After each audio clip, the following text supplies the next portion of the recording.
Bowl is here. Get ready for the action. Now, the area's best high school football seniors take the field one last time. WSAV on your side and Connect Savannah present the Blitz Border Bowl. And welcome to Memorial Stadium, where the Brave fans are out here and the players are ready for a big game. They're not cold, they're hot. They're excited to try to show off for the scouts, for the fans, and for everybody. For some of them, one last time. Welcome to the booth. I am Andrew Davis here from WSAV with my cohorts in crime from across the area in this case. Travis Jordan from Connect Savannah and the Prep Sports Report, and Wes Kerr from lowcosports.com. You're looking at guys right now who really are excited to be here because they get one chance to play with some of their friends, some guys they've played against a lot, and also really making a difference for potentially their future out there. Travis, you were saying that before, what this game really does mean to these guys. Yeah, it seems to me, Andrew, that there are three types of players in this game today. There's guys that have already signed to colleges and already know where they're playing at the next level. There's guys whose last football game ever will be today. And then there's guys who are going to impact and change their future based off of what they do today.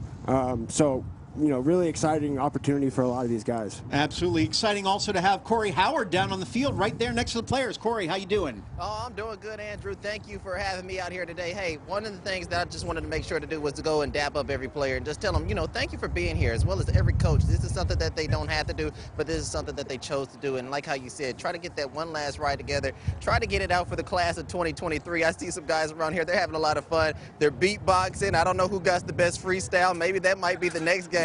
Team Loco or Team Coastal Empire, but either way, man, it is just the vibe down here. It is a great time, and hey, what a good way to go out for one last time. Absolutely, Corey. I'm glad you're dapping them up, getting them ready out there, getting them fired up. Wes over here, we've talked about some of the Loco guys and what this means to them. You know, who do you think is going to be the player to really show out for us right now? Well, I'm looking at Jaden Jones on Team Lowcountry over at May River.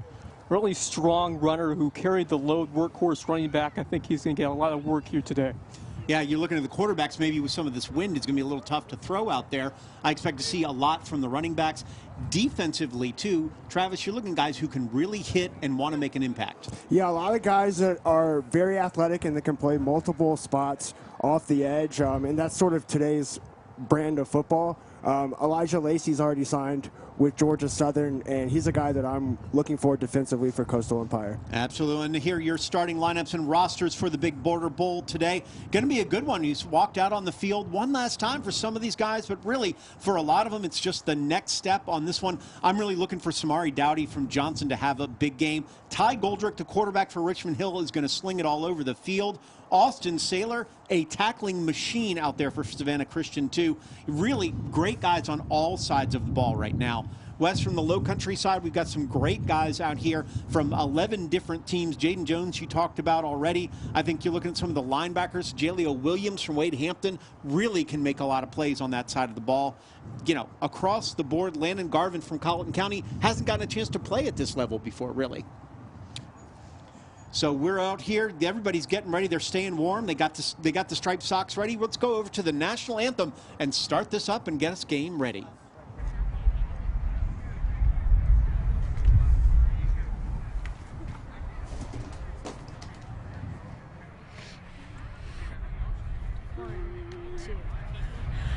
Oh, say, can you see by the dawn's early light what so proudly we hailed at the twilight's last gleaming, whose broad stripes and bright stars through the perilous fight o'er the ramparts we watch were so gallantly streaming, and the rocket's red glare, the bombs bursting in air, gave proof through the night that our flag was still there. Oh, say does that star-spangled banner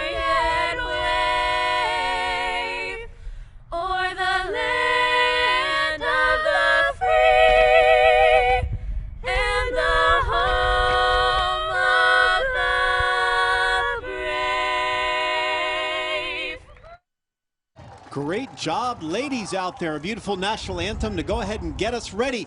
We will be right back with the coin toss and the action of Savannah's only bowl game, the Blitz Border Bowl, right after this.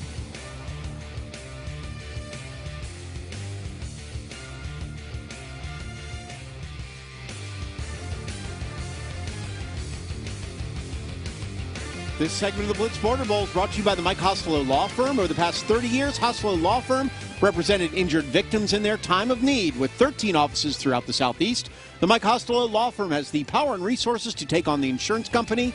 If you've been injured, call 844-GET-MIKE.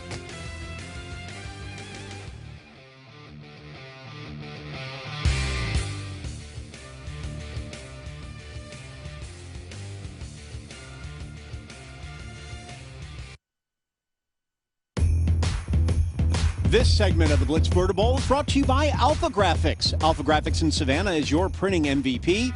We go the extra yard to provide you with quality printed materials, even coaching you about paper and design. Printing at Alpha Graphics Savannah will be a game changer for your business. You mention this ad and you get 10% off your next order.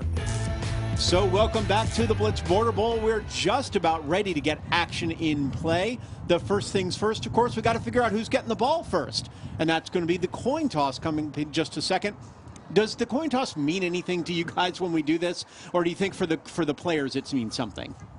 Not for me. Not unless it's like the Super Bowl and you have like a prop bet or something. But the kickoffs are different in these kind of games, though, right, Andrew? Absolutely. Well, we're going to go down and see exactly what they decide and what coaches decide right down in the middle of the field.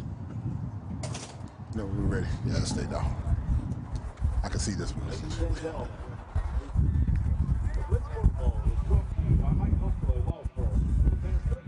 All right, guys. First, I want to congratulate you guys for being here today. You guys remember, we do something that's like, hey, Mr. Referee, you call holding, but y'all marked off 5. You a captain. Hey, I'm a captain, Mr. Referee. That should be 10, and then we'll get that together. Anything else on the penalties, acceptance or declination of penalties, we'll get it from the coaches, so you don't have to worry about that. All right, the visiting team always get the toss, but I'm gonna let everybody get heads. Chatham County emblem is heads. 31 weeks today. They are 34 weeks in 2 days. This is tails. They're actually doing pretty good now. They were on a nasal cannula because they couldn't breathe on their own. I had my baby at 24 weeks and 6 days. What you call today, sir? And Tails. All right, he's gonna flip it, and visitors has tails. Go ahead, sir. All right, it's heads. So you toss. You got some choices. You want to defer? All right, red's the one to toss is elected to defer their choices to the second half. Of course, I know you want the ball. Right? All right, what game y'all want to defend first? Away from the scoreboard, so you want to defend that side. All right, turn your backs there, red. Turn your backs here, white. All right, white is going to receive the ball here. All right, go ahead and shake hands, guys, and tell them we'll be ready in a couple minutes. And there we go. Team Lowcountry going to get the ball first on this one. Wes, talk to me about the offensive line, especially for Lowcountry. They're going to have a real task ahead of them with the Coastal Empire. Yeah, this offensive line is going to be tested in a big way against the strong Coastal Empire front. But when you look at some of these guys in the line, like Aaron Lamb and Hart Cushman, who paved the way for that dominant Buford offensive attack. Absolutely. Well, we're going to throw it down to the field. We've got another interview with Corey and Celia down there checking in on everybody going on. What's going on, guys? Say, first of all, talk to us a little bit about, introduce yourself to the crowd first. I am Ricky Willis with the Mike Hostelo Law Firm. And, Ricky, talk to us a little bit about this game. What does it mean to be out here, while this event is going on and just help put it on? This is epic, and we are grateful to be a part of it. I mean, to see all of the young guys doing their thing, man, we're honored to be a part of it, so. I know I got Celia right here, yeah. My partner. So I just got to say, this is my first Border Bowl. Corey, I think this is yours. We're a little chilly out here. I'm about to go put my gloves on. Everyone's telling me to. Is it a little bit more cold than previous years? This is my first year as well. Okay, all first timers. Let's go. First timers. We're awesome. winning. Cool. So we just want to point out that all the funds from tickets today go to the Ronald McDonald House. So what are some of the stuff that we can get done by doing that? I was just spending some time with the group from the Ronald McDonald House, and just knowing how they have the opportunity to impact so many lives is just very important for us to give back, and the Mike Hospital Law Firm is going to be a part of that. Awesome. Well, we're great to be a part of it too, and I think these guys want us to get off the field right now. I think we got to go. They got to go. Absolutely. Good job, guys. Ricky, of course, on staff. A lot of those commercials you see from Mike Ricky is responsible for a lot of the raps and everything on there. So it's always good to see Ricky in the flesh. It's not just Mike doing the job. So, but now our job has started because we get to watch some football, which is what we want to do. Team Lowcountry will be going ahead and get the ball. You got 3 guys back on this one for Lowcountry. Looking at Nigel Solomon, Jackie Pusha, and Jadarius Garrett are your 3 back men. The kickoff, of course, by your favorite player, Travis. You said it yourself, didn't you? Side and sticker, the kicker. He never had a choice. He was always going to be the kicker, right? Between the kickers and the punters, we know you're going to support both of them. Yeah, big special teams guy. So we're about to get into action here. Lowcountry gets the ball first. Picked up there by Solomon. Solomon will get it on the side. Take it right up the middle. Sorry, Jackie Pusha with that one. Nice tackle up the middle by Team Coastal Empire. And we're going to start right about the 27-yard line. Real interested to see how Mac Von Hostraten, and I'm going to say that correctly about 700 times today probably, what he's going to do out there for this team, along with that offensive line we talked about. Wes, what are you looking for on the first play? Yeah, I think it's important to get positive yardage early on and kind of set the tone with the offensive line. The guys who I mentioned, those veterans out of Buford who paved the way for that state championship, Aaron Lamb and Hart Cushman, expect them to go to work early. Should be really interesting. So we got 4 wides right off the top of the one running back there. The handoff goes right up the middle and stopped. Stuffed on the play. Easy. No problem there. Number 42 for Team Coastal Empire. Great stick by him on that one. He's actually not on our roster currently, so we're going to make sure we figure out who that is and give him some credit. But what a thump there for everybody on the quick handoff, and we're going to be 2nd and 12 instead. That's awesome. The first tackle for loss had to be the guy not on our roster. Hey, we're going to get a little bit of that. You had some roster changes over time. You get guys who go ahead and sign up and get their scholarship and decide they need to step away. But you're going to see some great players out here who are playing for scholarships in the future. And another thump on the edge. This time by number 16 out there. That would be James Somerset from Liberty County. James coming to play. Right now, the running game not working real well. That was a nice play by Somerset. I'm a little surprised, Wes. I thought they would come out and be a little bit more creative with these scripted plays than just 2 straight handoffs. You're really looking at a tough time. I mean, short practice, only really about 3 days of practices, trying to institute some basic offense. There's also not mass blitzes allowed on this. They're trying to give these guys a chance on both sides to really show off. And right now, the line and the linebackers for Team Coastal Empire is doing their part. So now you've got 3 trips left, 1 man on the right side. Von Hostraten under center. He's going to hand off right up the middle, and once again, it's going no place fast. Great job by the interior of that defensive line. Probably Kayshawn McCarr in there, Noah Range from Long County, and Sharon McGirt all in, and looks like that's going to be a punt. Yeah, asserting your dominance at the line of scrimmage early. That's a huge stop right away to kind of gain that confidence and just gain that energy on the sidelines too. Little conservative start for Lowcountry, but I think they want to get everybody into it, maybe get a little warmth too. I think get these guys warmed up, get a little sweat going. You know, a lot of these guys probably haven't been tackled or been hit in a month or 2, you know what I mean, depending on when they got eliminated. So, and especially with it being this cold out here, I imagine the first couple of hits are going to, you know, feel a little different. They talked about that in practice, going, boy, it's been a month and I'm not sure, I'm not used to being in pads and doing some of those things, and they didn't hit a lot in practice either. Yeah. All right, number 80, Jack Troutman, the great Buford kicker punter, back to punt right now. There is a whistle on the field. Delay game. Offense. 5-yard penalty. Still 4th down. Team Lowcountry a little discombobulated at the moment. Just so you know, back deep right now, Kayshawn Leggett and James Somerset, I believe, are your 2 deep men for Team Coastal Empire, who have 5 more yards to work with. We'll see exactly. Troutman can kick the ball a mile, whether he's on place kicking or punting. But he's not very far back from the snap, that's for sure. Big one up top. That is to Leggett would be back. He's going to let that roll. And it's going to be down right about the 40-yard line. There will be no rushing of punters or kickers in this game, so it's a little easier to get it off. You don't have time to institute a lot of special teams other than sort of kickoff coverage and punt coverage, so that's the best way to do it. So now we're getting a chance to take a good look at Team Coastal Empire, see exactly what they're doing. Ty Goldrick most likely will be under center on this one.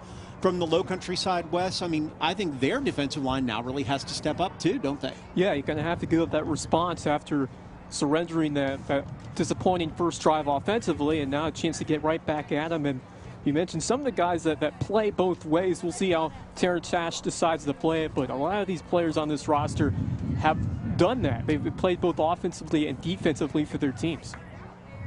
And Travis, you and I were talking about it. I want to see Rayvon Grant try to take one deep because I love to see him run under the ball because he's got his rapport with his guys out there. Yeah, he's a great player. He's at the bottom right now of this formation, and for what it's worth, they're going against the wind right now, Coastal Empire.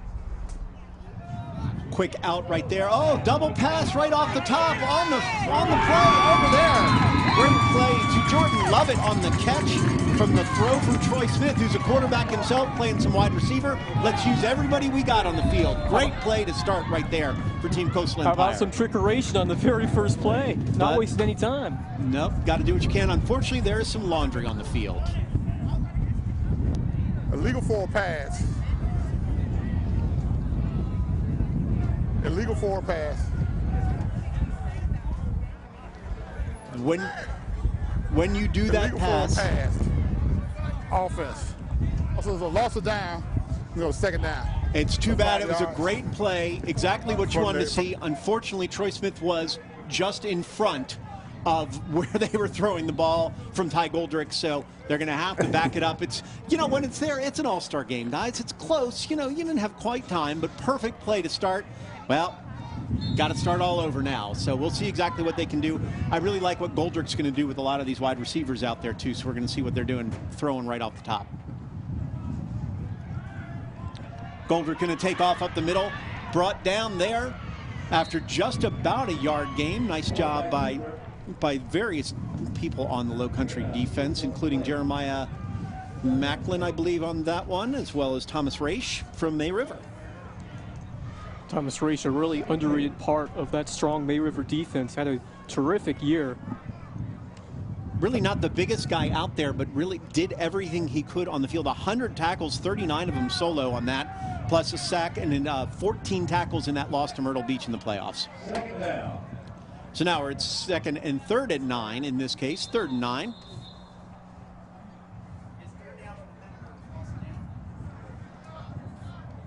Remember, that penalty was a loss of down on the illegal forward pass, so we had to start all over on that one. So it's 3rd and 9 now. We'll have trips down to the left. You'll see Grant. You'll also go with Samari Dowdy down there. Goldrick on the rollout. He's going to look. He's got Grant up front. Doesn't go. He said he's going to run himself, and he's going to be getting that first down. Brought down on that play by Hamid Brown from Ridgeland Hardyville, but not until he still gets the first down. Good wheels on Goldrick, who didn't show a lot of that during the season. Yeah, I like that play call, too, on 3rd down to give Goldrick the option of running and passing. I thought Rayvon Grant was open, number 5, the 2 teammates from Richard Hill, but Goldrick chose to take it himself. Yeah, he absolutely was open. I think Goldrick found the seam on that one instead. So now, once again, Goldrick in the backfield. He's back there with Jerice Campbell from McIntosh County, moving his guys around. Hand off to Campbell. Fake Campbell there. Hits him in the hands. Unfortunately, Dowdy drops that one. Travis, talking about those MCA guys, those McIntosh County guys haven't had a chance to play some of the big-time people out here. It'll be interesting to see what they can do in their multiples on this team. Yeah, it's one of the unique aspects of games like this is that regardless of how your team performed during the regular season, if you're on one of these rosters, you're obviously playing with a bunch of talented players. And so if you did have a long season in your senior year, this is a chance to make some plays with guys next to you. So we're going to go 2nd and 10, 4 wide receivers out in the pattern. 1 running back in the backfield behind Goldrick. Goldrick's going to drop it off. Looks like he has an easy screen once again, looking for Dowdy and right through his hands. That's 2 that Dowdy hasn't been able to hang on to, so we're going to be 3rd and 10. You know it's tough. We live in the South. It's cold out here, so these guys are going to have some trouble, aren't they, Wes? Yeah, make some adjustments. It's difficult because normally when you play, it's much warmer for most of the season, even November and December, and when you play in January, you got to, it's difficult to kind of make those adjustments to playing in the cold, and we'll see how well they do. And you just saw those flags blowing too. The wind is going to be a significant issue both ways. Kicking game's going to be huge, and also just throwing into it, it's a real challenge. I don't think you're going to get deep balls against this wind. Goldrick back under center. Once again, rolling out, looking for his man. He's sacked on the outside. Nice play by number 32, Jaquin Williams out of Bluffton. He's had a good year too, hasn't he, Wes? And he was the guy I was going to mention right at the top for Bluffton. Had a terrific year. I think one of the best overall linebackers in not just the Lowcountry, but in the state of South Carolina. Great physical linebacker, great pursuit to make that play and set up a 4th down. Watching a lot of those huddle highlights, we said they're always interesting to see what they have to offer because a lot of them are setting them up themselves. He had some great highlights on those edge rushing that he was able to do. So we're going to drop back to punt. And Travis, once again, talk to me about my punter. I love Michael Beckton. I think he's my favorite punter ever from Jenkins. Now, look, he had a large sample size because Jenkins was punting a lot, but he was 40.1 yards per punt over 42 punts. I think he had 11 inside the 20. I think if Coastal Empire would have gotten positive yards there, they might have considered going for it. But that sack kind of forces the punt. Yeah. Now they're just going to give Beckton some more room to punt it. Smart play to take the delay of game. You got to look at it there. Also back to receive this is Darion Perry. I got a chance to talk to him this week at practice. You want to talk about a guy who was fired up for an all-star game. He was ready to show off because he's got a couple offers, but he's looking for more. There's Beckton, no rush, remember, so he's able to corral that, pick it up, and right into that wind. We talked about that wind. He usually can pump at 40, 45 easy. That was about 20 in the air if he was lucky. So we're going to go ahead and take a break on that note. You're watching Savannah's only bowl game, the Blitz Border Bowl, right here on WSAV. But we're first, before we do that, there is some laundry. 5 yards on, we'll go that way. So they're going to tack 5 yards on to the end of that one. So we're going to be about at the 30-yard line. And now we will officially go to break at the Blitz Border Bowl right here on WSAV.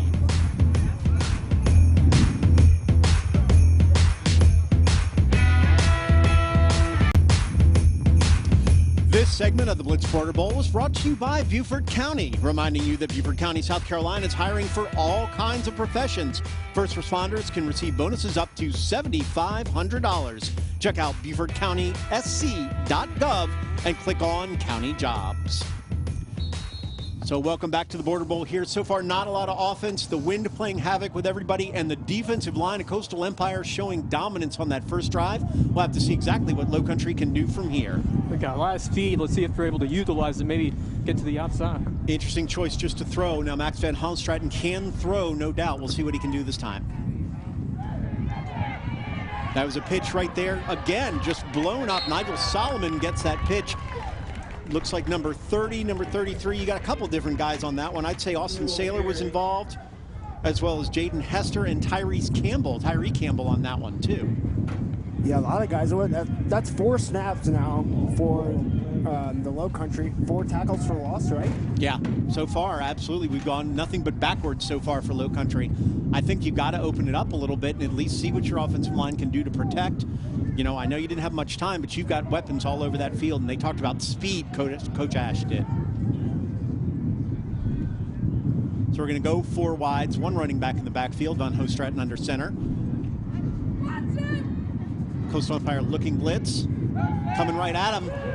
Easy, blown up immediately. Number 42 on that one. 42 is still the guy we don't know who he is, but he's having a heck of a game. Our goal in life will now be to figure out who number 42 is. So, because he's had 2 big plays, including stuffing Van Halmstraten on that one. Come on, Travis, you're the expert. You're supposed to figure these things out. I know. I'm looking at black helmet, and now I've decided it's got to be Groves, Richmond Hill, or Liberty County, right? Could be. That would make some sense. You know, there are people just screaming at their TV knowing who this guy is. I know who he is. I know who he is. What do you think here, Wes? I mean, if they're going to try to pass it, I don't know that they're going to be able to protect long enough. That Maybe was a nice screen? blitz. Yeah, 42 came right off the edge on the D-line, and he had it because they blitzed up the middle, and they picked up the blitz. They weren't able to pick up the defensive line. So we're going to go with a timeout right here for Team Lowcountry as they try to figure out exactly what's happening and exactly what they can do on offense right now. Wes, if you're looking at it, what do you think from that level is exactly they need to do? I mean, obviously pick up the blitzes if they can, but... Right, I think it comes down to taking advantage of the speed that you have on the field, trying to get to your playmakers, just give just enough time for Von Hohenstein to be able to make a throw to your wideouts. And remember, this game also, as much as it means to these players, it means even more to the Ronald McDonald House, who benefits from all this incredible work that they do, helping families out this. The players from Coastal Empire were able to go over there and see some of it for themselves to understand exactly what they mean to families in need when they're at the hospital, when they're trying to get that little bit of a difference for them. And that's why you were out here, and these ticket sales went towards this. It's an important day, especially for the players, to understand why they may be out here, as well as for their own benefit.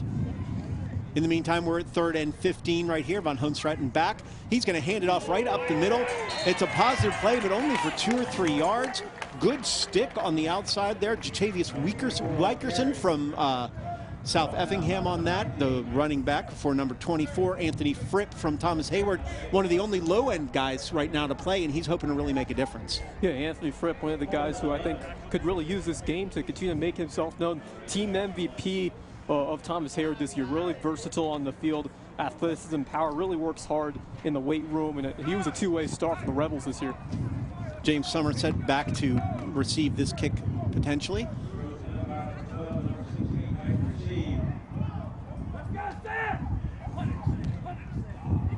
Good kick there with the wind, picked up on the side. Nice job right there on the pickup and getting Braden Deneen from Buford Academy. I'm sorry, that's the other team. We're going to go with Kayshawn Leggett from Jenkins. This is the correct answer to that question as I look at both sides. But Leggett was a really nice player this year, wasn't he, Travis? Yeah, he bounces around a lot, and I know that Tony Welch and the Jenkins staff loved having him because they could do so many different things with him. In the return game, he didn't get much going this year, but he does have that ability. I don't know if that kind of thing will pop up here today. It'll be interesting. I mean, Jenkins had a rough year for many people, so for these guys to be able to show out in front of these fans is a different world, I think. Yeah, agreed. All right, so Coastal Empire back. Ty Goldrick under center. We're going to go 3 wides with a tight end and a running back right there. Fake on the play, looked like play action. Thrown it up top, almost caught. Great throw there, just out of the reach of number 14 on your roster, Khalil Polite from Savannah High. We're going to take it down to Corey Howard on the sideline to see what the atmosphere is down there. Corey. Cardi, you've been talking to me quite a bit. You've been talking about we got to get this ciabatta. Well, tell the people what is the ciabatta. That's that money, man. We gotta get paid today. You gotta get paid. We gotta get paid today. That's ciabatta. So you're on defense, right? You're playing linebacker. Yes, sir. And so what's your pay? Ciabatta. They can't push the ball, man. They can't push the ball. Look, 6. What I told you. Easy. Ciabatta every play. All right. Well, I believe it. I believe it, and I believe in you all. So that's a little bit of the talk around here, the young folks slang. I'm gonna send it back to you all, so where I can understand everything. Come on. Well, I know we're counting on you for that, Corey. We know you can understand it all. In the meantime, Jordan Lovett with a nice 12-yard gain. So that's what they're talking about. The chain gang's out there. David Hart, our own general manager, working hard for us out there. You appreciate every team member doing their part for everyone. Meanwhile, it's first down. Nice run up the middle, stuffed on that play. Great play by number 41 for Lowcountry. That's Jaquez Stevens out of Colleton County. We talked about those guys. They don't always get mentioned a lot because of where they are. Yeah, and Stevens, one of those guys who played for a team that didn't fare so well in their own season, and now a chance to play with some of the all-stars here in the Lowcountry and to get his name recognized, and that's a good start for him to make that tackle. Absolutely. So got to see that. So we're at 2nd and 9 right now. Goldrick under center. We got two receivers to your left, one to the right. Handoff up the middle. And looks like gets 3 or 4 on that one. Jerice Campbell from McIntosh County. He had a 3.3 GPA. It was honorable All-State. 13 touchdowns, 2 picks, and 1,000+ yards rushing. when you get the guys at that size, Travis, you're looking at players, you got to play both ways and play well both ways too. Yeah, and when you're playing both ways and you're having that kind of production, like you just said, that's how you know you're a pretty good player. But then he also looks the part too. He beat Phil Ajayi, the right tackle there from the Coastal Empire. Got to look outside. We've got 2 receivers to the right, 1 to the left. 3rd and 6 here, 3rd and 7. I think if you can just get a few yards here, you go for it on 4th. Fakes the handoff, looking wide open. He's got man. He's going to throw it up into the air. That's where the wind's really coming into play. I think Goldrick has a much better arm than that, but had to loop that almost into the wind. Yeah, Polite coming out of his break. That's the second time that they've tried that on this drive. I think that's the kind of timing route and thing that is tough to get dialed in with a week of practice. Yeah. But, you know, Andrew, we were talking about it. Guys like Khalil Polite for Savannah High, you know, just to put it bluntly, like they're not playing with guys that can spin it like Ty Goldrick too often. And so maybe, you know, it might take a little bit to get accustomed to that. And give some credit to Yep, we got 4th down here for Coastal Empire. We're down the 33-yard line. There's no way they're punting from here. They got to go for this. So we got 4th and 6. Goldrick's going to be back and play. Looks like he's going to dump it off. He's going to go the opposite way to Rayvon Grant. Grant's going to get that 1st down and much more. Look at the cutback. Great play by Grant to go ahead and get that 1st down. Tackled by Thomas Rage from May River. But that's exactly what you need, a little cutback screen to a guy with lots of speed in Rayvon Grant. When things get sticky, they're going to go to number 5. Coastal Empire is, especially Ty Goldrick, you know, being so used to throwing to Rayvon Grant, who is the all-time leading receiver in Richmond Hill's history in terms of receptions. And he's not just a deep guy. He can burn them deep a lot, but he really proved he got a lot more catches on curl rats and things than he has in the past. Goldrick there with a handoff one more time. Little broken play. Not going to go any place. Lovett really wasn't able to do anything there. Great play looking at number 7, looking at a bunch of different people. Raish has been all over the place, I think, so far. Also, Grayson Ferguson from Wade Hampton in on that one. And I believe Jaleo Hampton Williams also on that play. Get a broken play. It's still one of those things, getting used to a system, trying to figure out, you're getting some terminology that hopefully everybody will understand, too. Yeah, it's always tough to tell if it's like a mesh read option type play or if that was just a handoff that was misdelivered, but wasn't that smooth. Goldrick with a quick toss to the outside, right to that man Grant one more time. Good 2 moves. Excellent job by Rayvon Grant. He's going to be very close to the 1st down. He's going to get that 1st down. Like you said, if 2 guys know each other, especially in these conditions, they're going to go to each other as much as possible. Great job by Grant with a little stiff arm. Good tackle on the outside as well by Jamari Washington from Colleton County. Colleton County guys have been all over the field so far. Love to see it. Go Cougars. That's a team that's been working really hard this year, and you love to see those top-end guys produce here in an all-star game like this.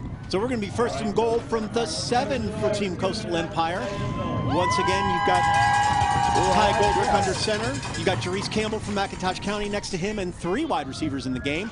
It's going to be a handoff to Campbell, who's going to break 1 tackle, break 2 tackles all the way in. Great job by Campbell. He's going to get down to about the 2.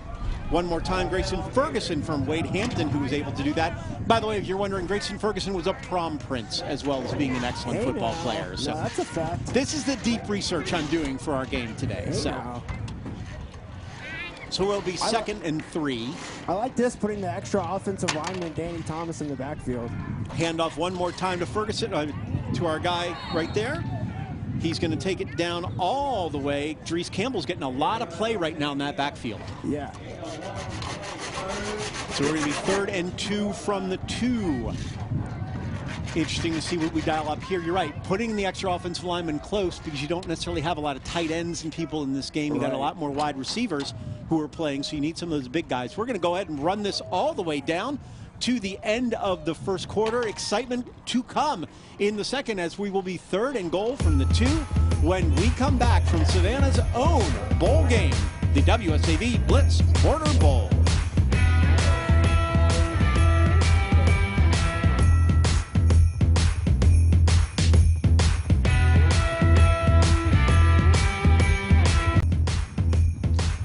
This segment of the Blitz Border Bowl is brought to you by Southern Motors Honda, family owned since 1929. You want a new Honda? Build your dream care at southernmotorshonda.net. And welcome back here. We've got 3rd and goal from the 2. No score so far in the Blitz Border Bowl. About to get some action going. Ty Goldrick under center from Richmond Hill. He hands it off right up the middle and nothing doing. Great stop on the Lowcountry side by number 7, Anthony Phelan from Battery Creek. Some of those local guys that Coach Ash brought in with him to make sure they get some love. And they're setting up here for a 4th down. Looks like we're probably going to go ahead and kick this one. So we're going to go ahead and kick this for everybody. But it's not Jack Troutman kicking, though, in this one. I thought Troutman would be our guy. Instead, it's Jaquez Stevens from Colleton County. Looks like he's going to kick this. I'm sorry, for Coastal Empire.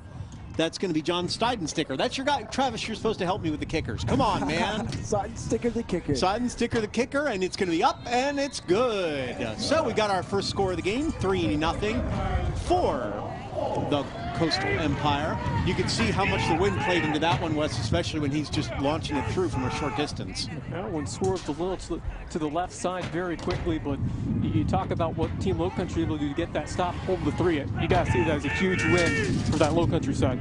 Absolutely, so it was. Yeah, that's definitely a win for them, for sure. Anything you can stop them, period, I think is a win at the moment. So, you know, good defense by Lowcountry. Okay, so how do you come back? So far, Coastal Empire has dominated them on the defensive side. What do you do to try to make a difference? Yeah, I think it starts by, trying to get positive plays on 1st and 2nd down, put yourself in a good spot to convert and move the chains and use that speed to your advantage. You have Jaden Jones, you have Anthony Cripp, but it's going to come down to that performance on the offensive line because so far, Coastal Empire has won the line of scrimmage. And that's what Coach Ash from Battery Creek, who is the Lowcountry coach, was talking to me about, saying, you know what I like about this team is the speed. And that's what he was hoping to take advantage of. And so far he's not, because they can't get off the ball. All right, back deep, Nigel Solomon back there. 2-3-4, if you're wondering in your playbook. 2-3-4. It's Nigel Solomon, Jackie Pusha, and Jadaris Garrett from Whale Branch are all 3. You're back there, back deep. Kickoff, that looks like it will be Pushka, who's going to fumble it a little bit, pick it back up, take it right up the middle, and he could go for a long way, all the way to the 30-yard line. Good tackle on the Coastal Empire side by number 33, Austin Saylor. We talked about it. He's a tackling machine, isn't he, Travis? He wakes up with 8 tackles. I'm convinced of it.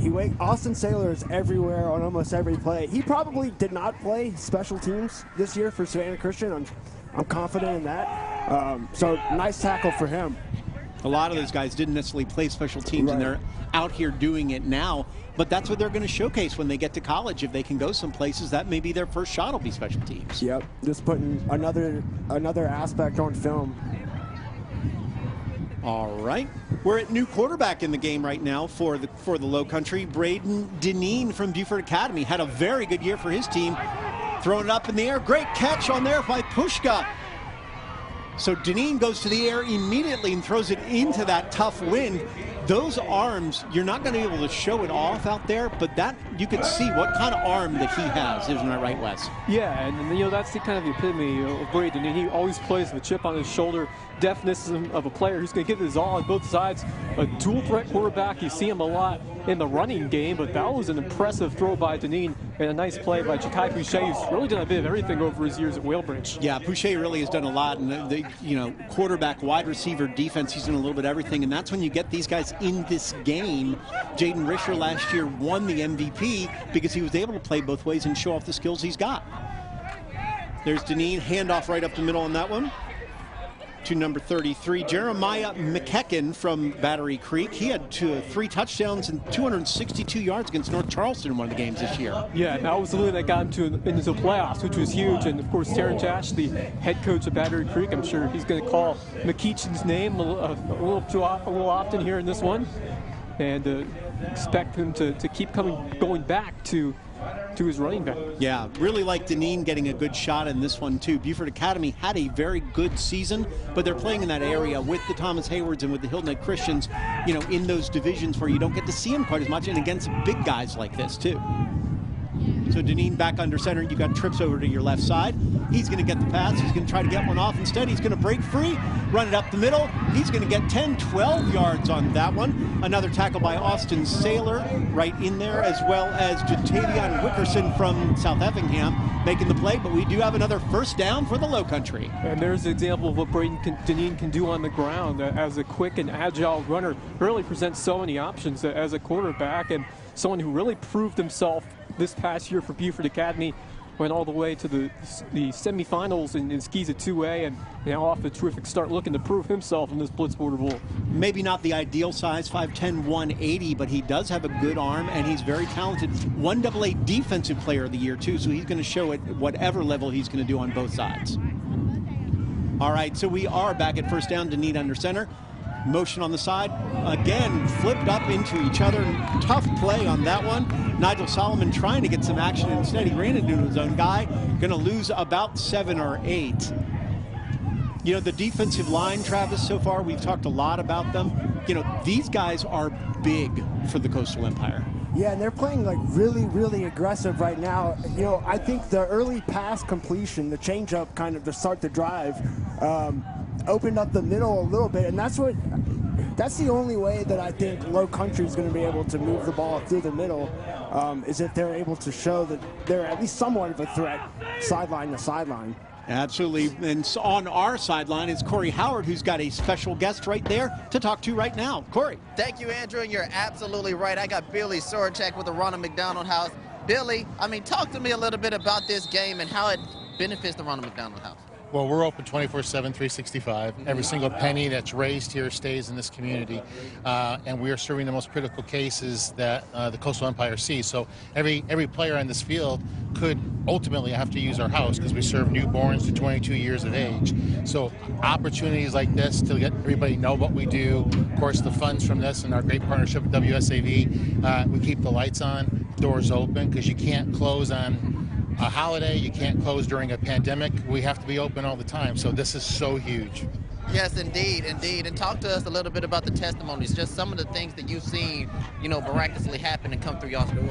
Well, I mean, we are 176 steps from the front doors of Children's Hospital, so for the families to be able to be back and forth when they're a phone call away from finding out if their child is going to live or die, getting to see that every day and be a part of it is just amazing. For the families to be taken care of with food, shelter, being in that close proximity, that in itself gives them hope and gives them comfort, and it's knowing that all these people out there in the world will support somebody they don't know during the most trying times. Thank you a lot, Billy. We appreciate you and what you're doing.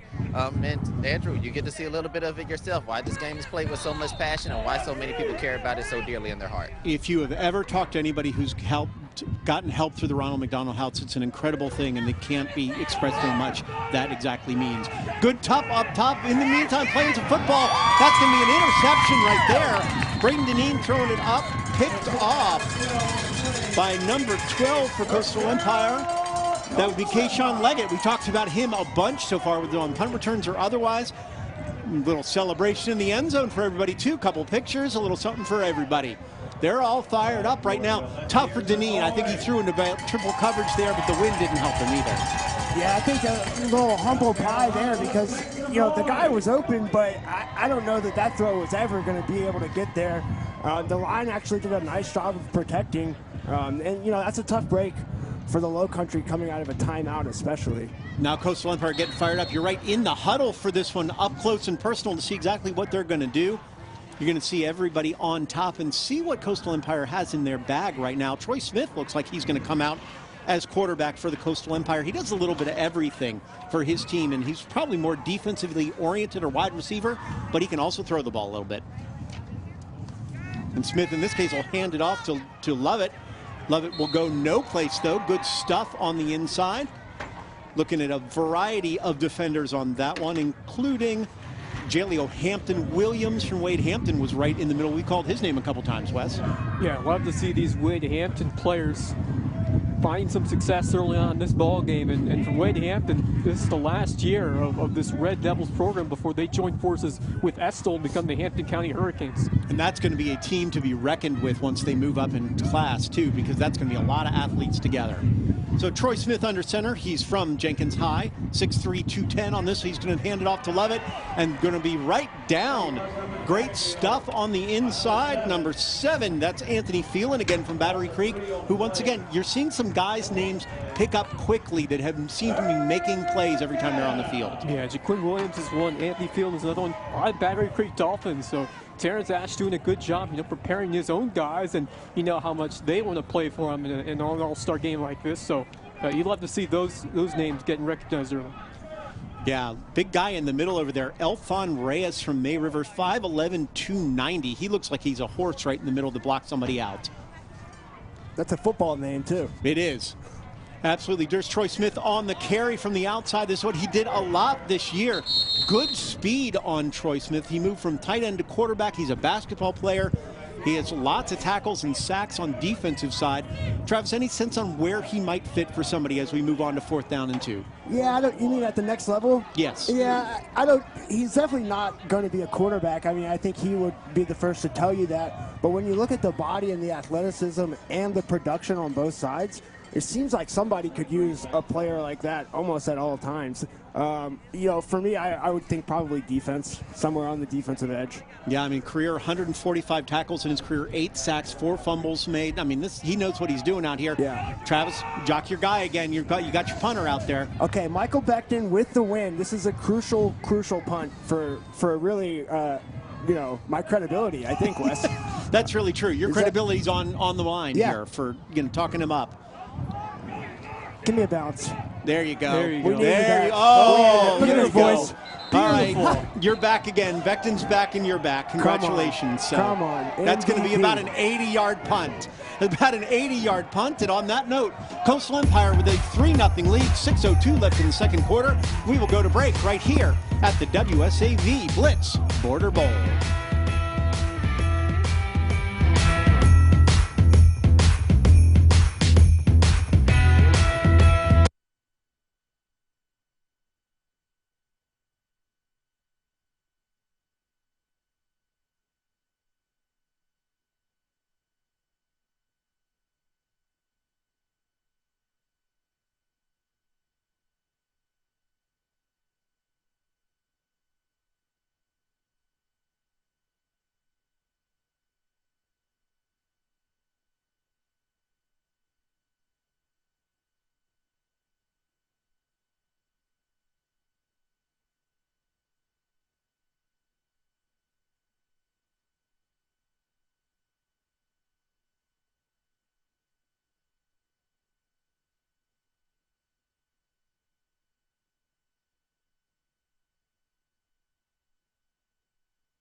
This segment of the Blitz Border Bowl is brought to you by the Chatham County Health Department. We know kids are the heart of our communities, and the Chatham County Health Department has your kids covered, offering sports physicals, vaccinations, kids primary care, even pediatric dentistry. Learn more at coastalhealthdistrict.org/Chatham. Welcome back to the Blitz Border Bowl. 3-0 Coastal Empire right now in a windy, tough game for everybody. Lowcountry back on the field right now, trying to go ahead and get something moving for them if they can. Braden Deneen from Buford Academy under center. Boom, big stick on the outside. That's our guy 42 making another big play on the easy handoff. He's getting penetration like crazy. We're going to go right down to Celia Balfour, who's got an interview for us from right on the sideline. Celia. Hey, Andrew. I've got Elijah Gordon with me. He's a wide receiver out of Hampton, so we're going to make this quick because I know he's got to get back out there. All right, you guys are moving it down the field. We had that interception. I want to know how you guys are planning to respond to that. Keeping our quarterback uplifted, just having his back because we know he can make the pass, so yeah. Yeah. And another thing about today that's really exciting, we may have some scouts, and we were talking in the break that you're still undecided. You're one of those guys. Yes. What are some of those places that you're thinking about? Presbyterian and Coastal Cobras. You said you had an offer? From Coastal Cobras. All right. Well, we'll see, right? Yes, ma'am. Get it back out there and play. Thank you. Meanwhile, back up to you. Huge stack on the outside. Elijah Lacey, we talked about his ability to pass rush on that one.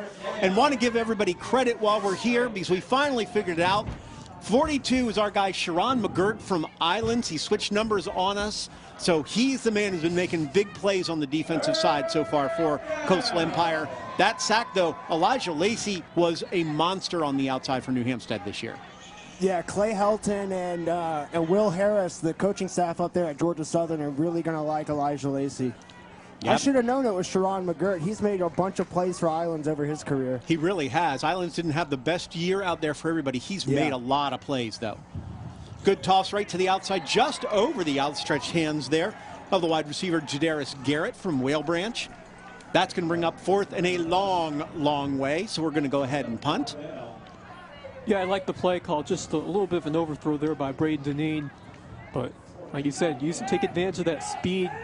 Try to get your athletes to the outside and see what they could do. I think that's where those jet sweeps are coming in, trying to get it. They just haven't really been able to put that together because of the penetration from the defensive line. So back to punt will be our man, Jack Troutman from Beaufort. And back to receive will be Jaden Somerset, as well as Kayshawn Leggett. So we're trying to, Lowcountry doesn't seem to be getting much action right now, much movement on what they're doing. Coastal Empire having a little bit of trouble themselves, but able to put some points on the board. Kick there by Troutman. That's going to be Leggett, who's going to pick that up on the outside. Gets some room, cuts it back over the middle. He could go. Going a long way. Good tackle. Oh, nice tackle on the outside by Caleb Smith. Sorry, tackle on the outside by Jadaris Garrett. Like you said, a lot of these guys aren't playing special teams on a regular basis, but Garrett did a nice job in picking his corner. Yeah, that was potentially saved the score there. Good speed to wrestle down the ball carrier there to end that play. But you know, I mean, those guys are taking advantage of the reps they're getting. They want to prove themselves, and Jarius Garrett doing all he can there. Whale Branch Warrior. Absolutely. I think we had a flag come in late. I don't know if it was after the play or what on that far sideline. They're going to call a late holding call on that one. That'll back them up 10 or so from the end of the run, I believe. They're going to mark it off from the spot. That's going to be a big penalty. That's going to cost them a solid amount of yardage. Now, they will be going with the wind here. Passing should be a little bit easier. Kicking as well if it comes down to that. But they're not worried about kicking the ball. They want to put this one in the end zone first. Ty Goldrick back under center for this one for the team. Yeah, it's the part of the field where you might see them take a shot, too. Yeah, and Jerice Campbell getting a lot of time in that backfield right now. He clearly has impressed the coaches in those couple times that he was practicing with everybody. Good toss to that man, Rayvon Grant, one more time. Grant makes a move. Doesn't get past the defender on that, though. Good outside tackle by number 29, Jamari Washington from Colleton County. We've been saying Colleton County guys really don't get a lot of press, but they're here to play. Yeah, we've been sensing the theme here. You know, some of these schools that haven't been in the spotlight as much as like the Beauforts and the Bluftons and May Rivers, but Colleton County and Battery Creek have been showing out so far here today. Yeah, it's nice to see that too, because you always think of some of the big guys that you notice, and these guys are out here going, we can make a difference too, and hopefully the coaches are watching. Goldrick back under center on 2nd and 2. He's going to roll out, looking for his man. Got a couple guys in the area. Throws it up top, and it is almost picked off. Nearly intercepted on that one. Jamar Knight from Beaufort back there. He did a good job. He and his brother are both here, right? Jamar Knight, yeah. Jamar and Lamar have been brothers and they were key for that Beaufort defense to eventually win that state championship over there in Columbia back in December. But I mean, two lockdown components of that defense, of that secondary, who have just, you know, put in the work to become strong members of that group. And, you know, both those Knight kids never take a play off. They read the ball, read the play so well. Another example right there. So Goldrick's going to get the snap. It's a bad snap, and it's going to be close to the first. I think he's going to be a little short. You have to assume they're going to go for this. It would be about a 48-yard field goal or so. Goldrick tried to make a little something out of that. Unfortunately, couldn't get much. Good play in the middle by one of the big men, I believe, is Hamid Brown from Richland Hardyville, making a difference on the stick. So now we're back at 4th and 2. What do you call? Travis, what are you calling here for Coastal Empire? Well, first, I think I'd try to see if they jump offsides, because that will give you a free first down. If not, I'd try to get Goldrick on the edge. You are Well, there we Nostradamus, sir. How You about got that? exactly not a bad little call right there. How about that? One slap, and that's all you needed. Offsides, defense. 5-yard penalty results in a first down. That's become an art for quarterbacks. Even in that shotgun set, you think it would be hard. They really do a good job in getting guys to go off. Well, you want to make sure as a defensive lineman that you're jumping off the ball. You don't want to be beat off the ball on 4th and short. But, in the first half with timeouts in your pocket, there's no reason not to try to get them to jump off sides there. Absolutely. Jaquin Williams on the outside for Bluffton looking like he's going to blitz. Goldrick under center for Coastal Empire. He's dropping back. He's got a little bit of time. He's going to have to break free. Good tackle on the inside by Brown again, who's really showed a lot to me so far. Yeah, Amid Brown, another one of those schools that we haven't seen much in terms of their spotlight on big stages, but Ridgeland is school. This is the first year they've been separate from Hardyville in terms of the name, but they've had both Ridgeland and Hardyville players on this team, and just love what they're doing over there and what they've instilled in that group, and just love to see those high-end players shining, like I said, on this all-star game. Yeah, really showing off. Another bad fumble snap there by Goldrick. He's just going to have to fall on it. Now we're going to be down to 3rd and 12. Not much you can do on that one. We were talking about Buford and what that meant too. I mean, that title means so much for the area and especially those kids. Yeah, first one since 1945 for the South Carolina High School League schools in the Lowcountry. I mean, that was huge. And Bryce Lyburn was building that team towards that moment. Nearly got there last year, lost South Point, got back, and took down Powdersville in an absolute thrilling state championship game to claim that title. And just awesome for those kids, awesome for that program. They worked so hard to deserve that. Absolutely. Goldrick under center one more time here on 3rd and a long way. Looks to dump it off the other way. Almost it is intercepted. Perry. Picked off on the outside. Darian Perry, who said he was going to go off, and he's going to go step just out of bounds. But Darian Perry with the pick on the screen pass nearly takes it all the way, and Lowcountry is in business up inside the 20-yard line, inside the 10. What a momentum swing on that one play. That is going to energize your sideline and give yourself a chance to all of a sudden grab the lead if you can punch it in. Just a big-time play by one of the players that he said he wanted to show that, and he proved it right there. He's got everything. Great athleticism on there. Good size for Perry, too, as well. 5'11", 175. Got a good GPA, had 400 yards and 6 touchdowns, 50 tackles, 3 block kicks, too. That shows your athleticism when you can do those. All-state D-back for that. Huge play by Darian Perry. I was waiting to see when they would drop him down, because he'd kind of been playing over the top as a safety, and granted some other guys were getting catches underneath. Those jailbreak screens, once you call that play, there is no other route that's available to you. It's either that or you're throwing it away.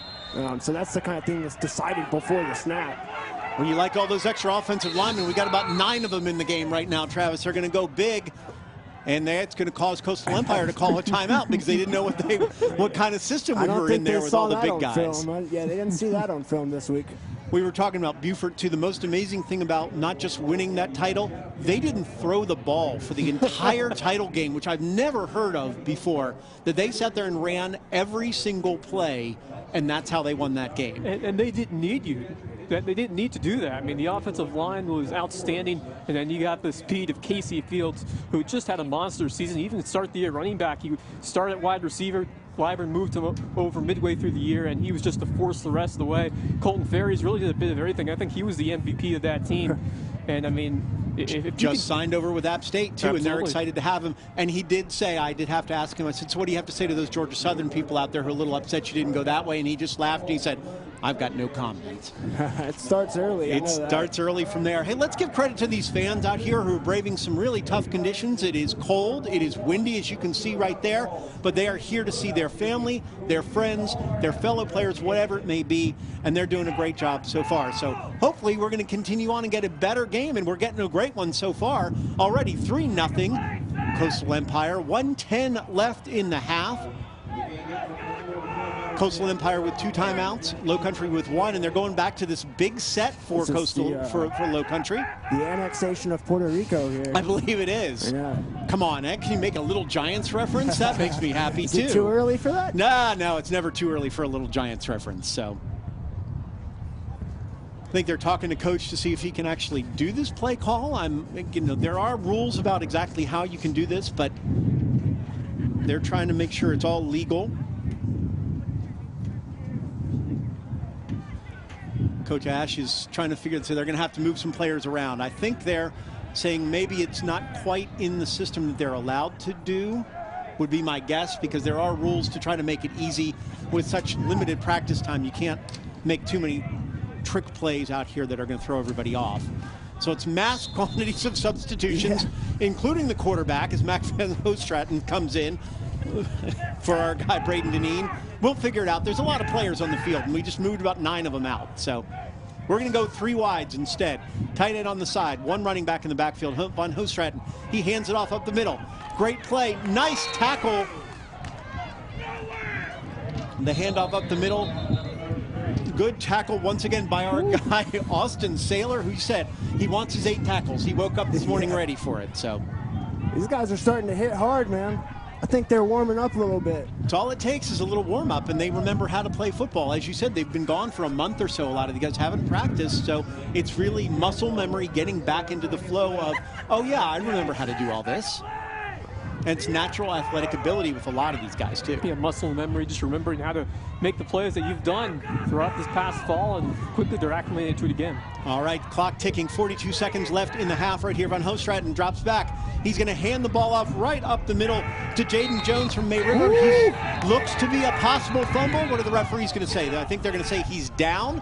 30 seconds and the clock is moving right now. Coach Ash will call a timeout for Lowcountry with 25.3 seconds left. Coastal Empire thought they had the fumble. We'll take a look on the replay and get a good look. And Somerset tried to come in here and rip it out, but I think the whistle came just a little bit before he got it out of their hands. Really close on that one, because Somerset really, they're looking at all the players are now looking at the replay on the scoreboard saying that should have been a fumble. Somerset did it and pulled it out. So it'll be interesting to see, but they did a good job. There's our own Suya Balfour down there as well. She's staying warm and trying to keep up with the players, finding out some good details for us on the sidelines.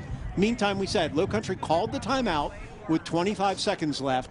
So you're looking at 3rd and goal from the 9. The screens have been tough so far. I mean, now you're going against the wind. The wind is not as good as yet it is yet. So we just saw Celia down there. Now she's going to talk to one of the players. Celia. All right, not just one of the players. I'm talking to the man of the hour right now. This is Darian Perry. He's that guy that caught that amazing interception over there, and that's why we're down in the field. Darian, you're from? May River High School, South Carolina. May River High School down in the Lowcountry. Awesome. So you guys kind of took you a little while to get started, get the ball rolling. We're coming into the end of the second half. Got any plans? Kind of keep that momentum going? Oh, we just got to keep our defense up. Offense going to start rolling. We get the ball back for them. We get them in good field position every time. All right. Thank you very much. Thank you. All right, so Darian said he was going to play out to me. He was going to show out today when I talked to him during practice, and he was absolutely right. Made the pick on this one. So we are looking at a 3rd and goal, 3rd and 9 right now. Van Hostraten in the backfield with Jaden Jones, 3 wide receivers, as well as Jacree Evans from Battery Creek. And now Coastal Empire is going to say that Lowcountry jumped. Are they correct? The flag on the field. Yeah, that was the defense on the line there, Jim. Got defense. Prior to the snap, offsides, defense. Half the distance to the goal, still 3rd down. So Coastal Empire pointing a lot, but unfortunately the referees are going to point in the other direction for them.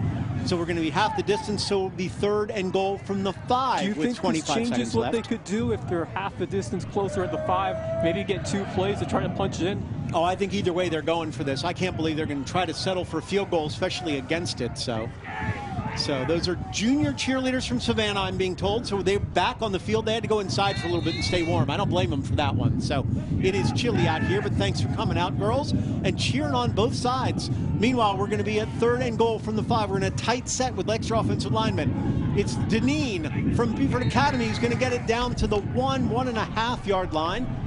Now they got to run it. They have no timeouts left, I don't believe, so they're trying to run it quick. Got to run a play. Here's Deneen back under center. Can they get it off? 10 seconds left. Clock ticking. Here it is. Deneen. Tough snap.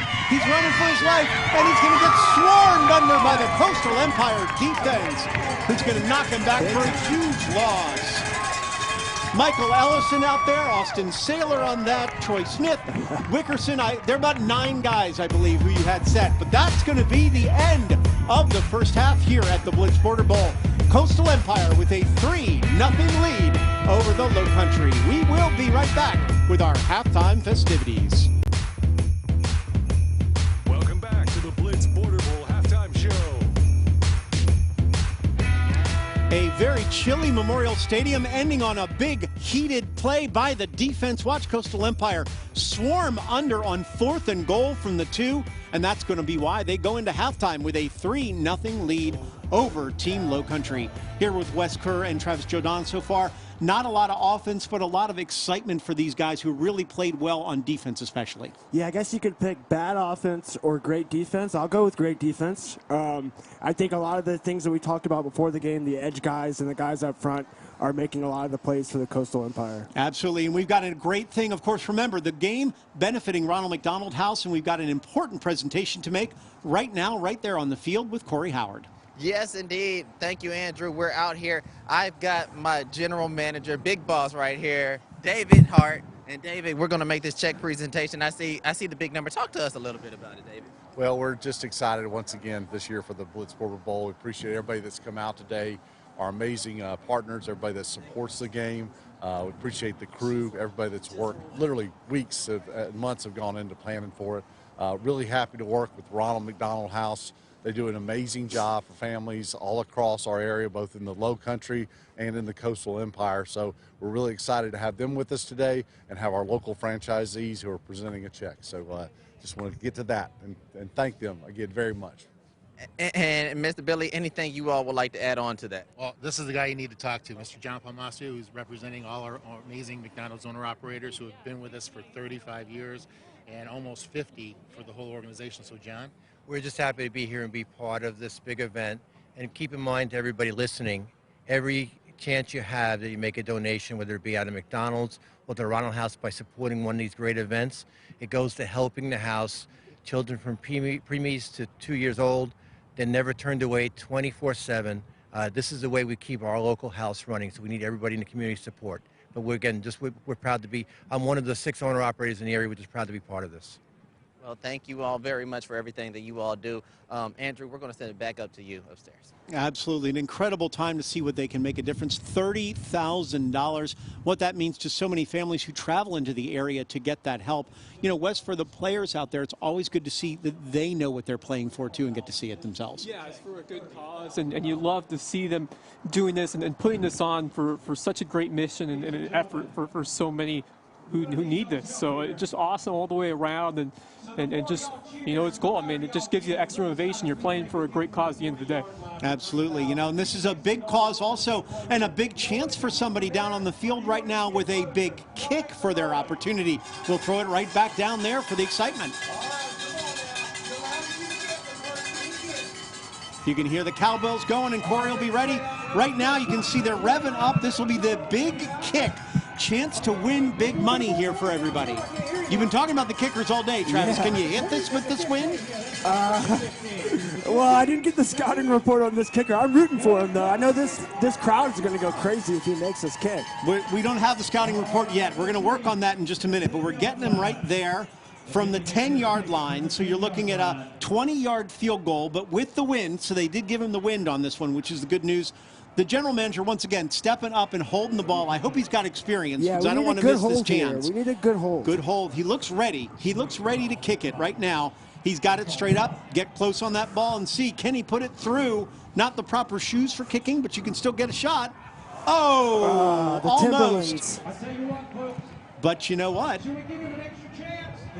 He gets a second chance.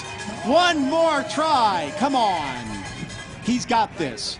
He needs better shoes. We need to, you know, he wasn't as prepared. Now Corey's giving him tips on how to get it through. So I don't know if Corey's got any kicking experience, but what do you think, Wes? I mean, the shoes make a big difference, I'm sure. Yeah, you got to be equipped correctly to make a kick like this, but, you know, another opportunity. Let's see if he makes the most of it. We're going to push it a little bit closer for him, too, from the 5. So you got to get immediate lift. Let's put this thing on a block. We got to put it on a block and hold it. Do something up, you know? There you go. How about that? Never a doubt. Well, no, you had that the whole time, Yeah. didn't you? You had your money down on that. Congratulations right there. We're going to get some of the excitement, and that's a happy man because he should be. That's a lot of pressure to kick in front of a crowd like that. Yeah, no doubt. And he wasn't sacrificing anything, man. Got the big coat, the Timberlands on, came out fresh. I wonder how many practice kicks he had. So he gets $3,000 for making that kick, too. Man, I want to go kick. You know, you're not going to make that, Travis. No, you're right. You're not going to make that. Don't You're even right. try it. But You're congratulations right there. $3,000 for the kick. Not a bad event. That's a tough thing to do in front of a crowd like that, too. So Corey's going to talk to our big $3,000 winner. He's getting the names, and he's getting all the excitement. Corey, you can't have the $3,000, so you have to give it up. No, it's not my money. It's Dion's money. This is Dion's money. Dion, this is your money, right? Yes, it is. Yes, it is. Dion, talk to me about the first kick. Was that a warm-up? Yes, it was. The wind was blowing a little bit, you know, kind of threw the ball off a little bit. That's all. Toes were a little frozen? That's all, yeah. That's it. All of that, yeah. But after that, you found it, right? Yeah, nerves calmed down a little bit. It's a better hold from the holder. And yeah. Well, you didn't want to embarrass his son who's playing on the field today. Exactly. Well, hey, you just got him a little bit of extra movie money right here. Yes, I did. Yes, I did. It's going for his college who's his tuition son, and all Corey? that good stuff. So. And who is your son? Tell us who your son is real quick. Samuel Whitley. Samuel Whitley? Nice. Yes. All right, well, hopefully your son balls out. You just balled out on this kick, and we definitely appreciate it. Have a good one, Dion. Thank you. Thank you all. Back to you in the studio. That's a whole lot of Big Macs is what you can buy for $3,000. And he's on the field playing. That's not a bad day, huh? That's the way to enjoy the family. So we are right here, and we'd like to go right to break. But first, the Blitz Border Bowl is brought to you by Texas Roadhouse, home of legendary steaks and fall-off-the-bone ribs. Proud to feed our athletes today as well. They've done it since Blitz Border Bowl 1. We will be right back.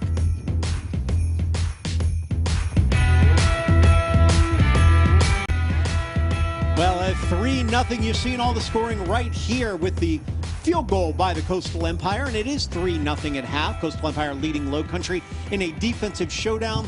Dealt with the cold, dealt with the wind, and so far you've gotten a lot of great plays on the defensive side. What's great about this game is it's making a difference for an important cause, which is Ronald McDonald House. Wanted to show you exactly what they do for families in our area and how you can support them all.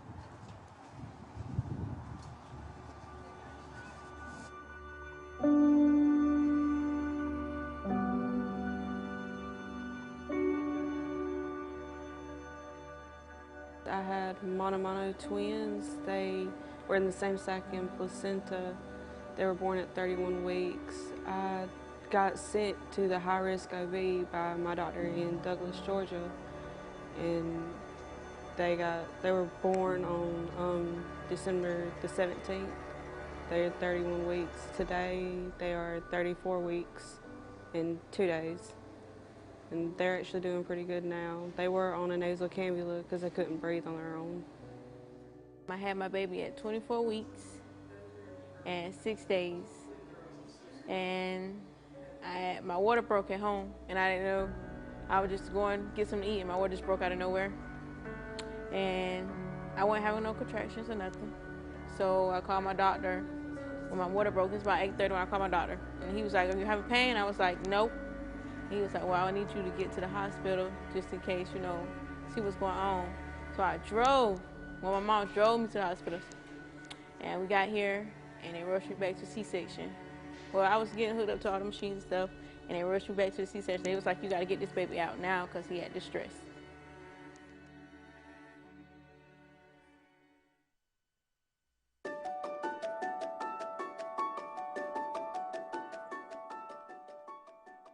Our families are 176 steps from the front doors of Children's Hospital, so right across the street.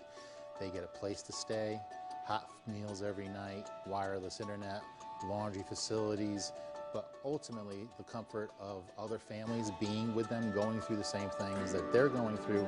Being here at the Ronald McDonald House has actually been really, really great because I live 2 hours away and it would have been very difficult to try and find a way here.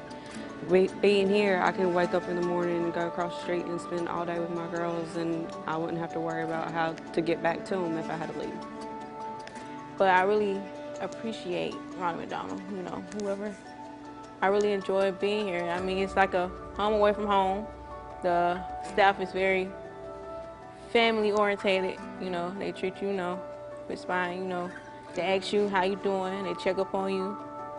It's good. I can see my baby every day, no matter what time. 2 o'clock in the morning, I go there see my baby. That's a good thing. I've been doing this now for 15 years.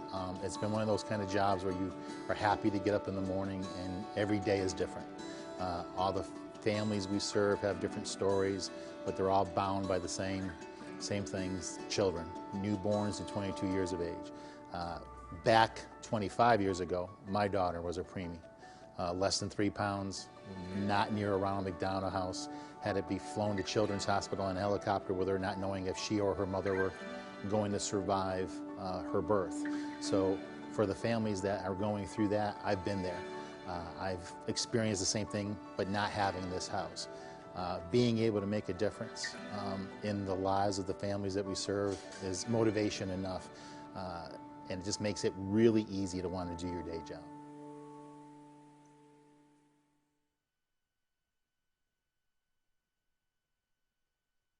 Great cause and great event that we have here for the Blitz Border Bowl. We're going to throw it down to the sidelines here in just a minute. I'm Andrew Davis from WSAV.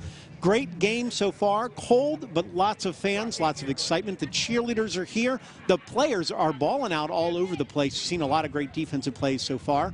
I believe we can head down to the sidelines for an interview from our own Celia Balfour. Celia? Hey, Andrew, we're just waiting for the second half to start, but I'm here with Katie McCauley from the Chatham County Department of Public Health, and I was chit-chatting with her earlier, and we were talking about kind of the stuff that they do and she was saying, we do a lot more than people think we do. We're known for shots, STDs, and vital records. That's what people think and come to us for, but I kind of want to talk to you a little bit about all the other stuff that you can do. Actually, why don't you tell us? Hi, so we were talking about the things that people think of when they think of the Public Health Department. They think, oh, I have to go get a birth certificate or a death certificate or a birth certificate or perhaps a shot, and we're more than that. We offer sports physicals, dental cleanings for children. We have immunizations, of course, but we even have a WIC garden where we teach mothers and children how to incorporate fresh produce into their everyday menus. We offer so much. We have a great accessible website, and we'd love to have more people come visit us. Visit us online, make an appointment, get to know your local Chatham County Public Health Department. We'd love to see you. And where are those 2 locations you said? We have 2 locations, one on Eisenhower and one on Drayton. Awesome. Now let's look at some of the stuff that we have here. We were talking a little bit earlier about those COVID tests and how some people... We've given out about 30 COVID tests today, and each box has a pack of 2. So you can have one for you and one for maybe a family member, or maybe if you test negative and then a week later you still feel horrible, you can have that take home. We have some information. We are giving out bracelets. The kids love these. Some hand sanitizer, as well as some dental packs for children. It has a toothbrush, some information about cleaning in there, and we're just loving the feedback that we're getting from people today. Awesome. And it's so windy, it's literally just going towards people. Yeah, Andrew, you were talking about the wind. We're still feeling it over here. Yeah. Well, thank you so much. Thank you. Your local Chatham County Department of Public Health. Yes. Back to you guys. All right, thanks so much, Celia. Well, the Blitz Border Bowl wouldn't be possible without the support of Specialty Sports. Proud to clothe the coaches and athletes for today's game. They've been with us since the beginning. We'll be right back with a lot more from halftime at the WSAV Blitz Border Bowl.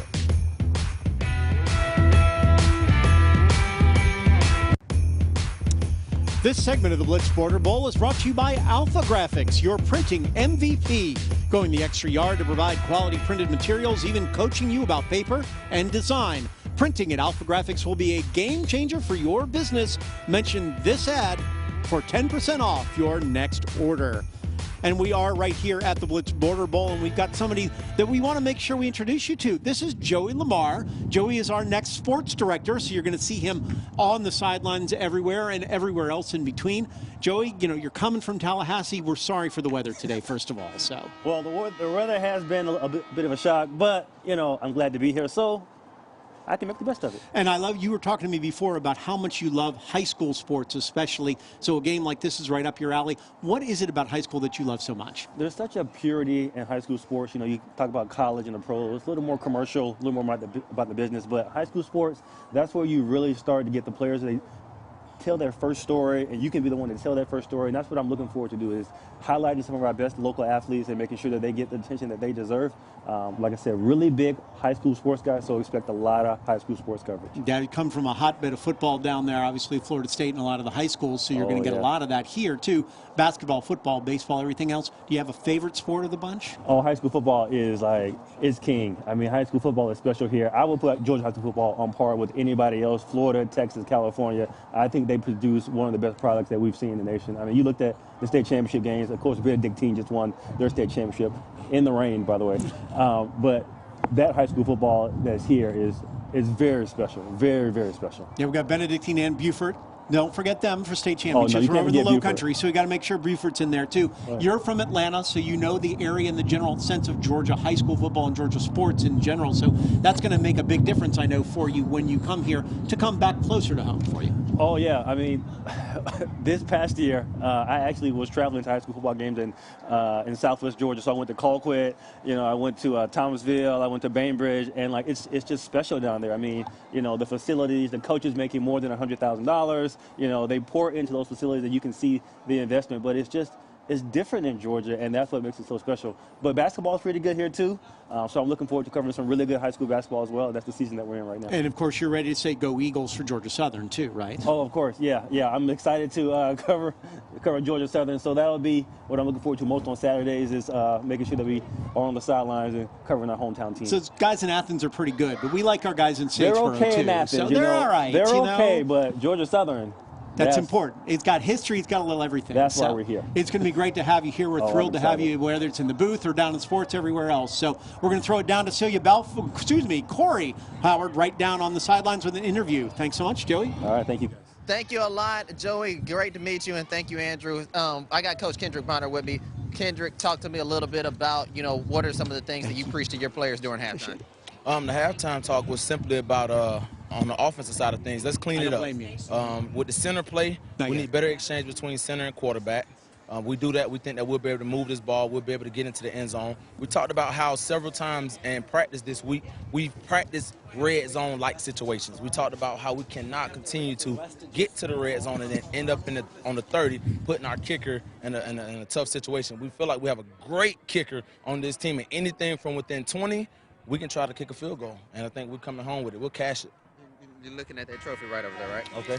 Yeah, I like that. Okay. I would like to be hosting that. Okay. Right here at the end of this thing. Hey, 2 more quarters, Coach. 24 minutes. There we go. Yes, sir. Hey, we're going to send it over to Celia right now, who's with Terrence Ash over there at Team Lowcountry sideline. Hey, Corey, how's it going? As you can see, we're just about to kick off, so I won't keep you long, Coach. We were just talking just a few minutes ago. We were talking the way you guys were playing at the end of that first half. You wouldn't think that you guys would be scoreless, so I want to talk a little bit about that. Yeah, definitely started to get something going on the offensive side of the ball there. Kind of struggled a little bit early on in the first quarter there, so hopefully we can carry that momentum into the third quarter. Defense is playing a phenomenal job, though. Yeah, of course. Yeah, so I see that we're playing right now, so I won't keep you too long. What was the main thing that you told you guys heading into this half? Hey, nothing less important than to score at halftime, go out there 0-0, and the biggest thing is for all of these kids, this last 24 minutes that they're going to play in high school football. So just told them to go out there, lay it on the line, and have fun. Lay it on the line. There you go. All right, well, thank you so much. Thank you. Good luck. Stay warm. All right, thanks so much, Celia. And Team Coastal Empire getting the kickoff after halftime. Lay it on the line. It's what they're going to do in the second half out here. Travis, great field position for Coastal Empire from the 37-yard line. What do you want to see in the second half from them? Well, they have to start taking advantage of some of this good field position, because when you think about it, I mean, they're up 3-0, but they've been on the other side of the 50 pretty much the whole game and only have 3 points to show from it. I think Ty Goldrick's play tackling Perry out of bounds on that pick six effort was probably the biggest play of the first half. Absolutely. The handoff to Lovett on this one from Goldrick. He's going to get about 6 on that play. And you're right, Goldrick didn't give up on the play. I think a lot of coaches want to see that from their players too, that even in this All-Star game festivities, they're trying to make sure they play it like it's just in every game. We're playing for my school and for a championship. Yeah, you can try to tell guys to not do that, to play safe, don't get hurt, don't take. But once you're out there in the middle of it, it's hard to stop yourself from doing it. And Goldrick's a competitor. He's not going to let something like that happen. Absolutely. He's got a couple different schools looking at Merskyn, some of the ones in South Carolina and locally, which would be good for him. Good arm, nice throw right there over the middle to Samari Dowdy, who was able to make that catch out of Johnson. Good tackle on the play as well by Lamar Knight from Beaufort. You know, guys on both sides, I think you're seeing a lot of the safeties and linebackers make big plays because of the short passing game. Yeah, and at some point you wonder, will they be able to hit on kind of a hitch and go because they've done so many of these 7-yard stop routes. It seems like they're setting something up, but you wonder how much of an option that is in this kind of weather. Well, but with the wind now, this is going to where you probably have to take advantage of it if you are Team Coastal Empire. True. Our guy Rayvon Grant on the far left side on this one in the yellow helmet, he could be a guy to go to. He's Goldrick knows him, but instead they're going to go the handoff out to Dowdy. Dowdy is going to get stuffed for nothing, basically. It's a lot of talk, a lot of play there. 23, Alex Ruckno from Hilton Head. I said for some reason I kept writing down, but he had a 405 squat, which always just impresses me. If you get over 400, you're doing some damage. That is impressive. I thought you were going to say 405 GPA, and that was going to be even more impressive because I don't even know how that's possible. He's got a 4.0 GPA. No way. So right there. See, look, you know what we're talking about here. He also had 41 tackles, 31 of them solo, but all of those things are impressive, especially the GPA, to go with everything else. And a great play on that one makes it 2nd and 11. Goldrick in the backfield right now with Jerice Campbell from McIntosh County. He's going to hand it off to Campbell, who's going to get some yards right up the middle. Breaks 2 tackles all the way down for about 8 on that one. Nice job by Campbell. Campbell really has gotten a lot of time in that backfield. Yeah, he looks good at the line, too. He's sort of a one-cut runner. Confession, I haven't seen a lot of them before today, but he looks really good at the line. And what they're doing right now, Coastal Empire, a lot of diversity in these run games and quick passes. Again, seems like 4-down territory, right? Absolutely. And Darian Perry, we were talking about before, right on the ball afterwards. But I think you're looking at absolute 4-down. With the wind right now, you got to take full advantage of that. Campbell was honorable mention All-State, and he's proving it. Now you got different in the backfield. You're working everybody out. And Marion Scott, I believe, out there from Johnson. You got everybody. Goldrick, though, going to step up and pass. Good throw to the outside, just off the hands of number 14, Khalil Polite, out of Savannah High. He's hoping to get a little look, too. Like you said, he doesn't have great quarterbacks, and Goldrick may be the best one he's ever played with. Yeah, I thought Goldrick threw a good pass there. Him and Polite just haven't really been on the same page. Looks like they're going to come out and punt it. I guess, you could look at it one of two ways. That they're across the 50, they should go for it, 4th and short.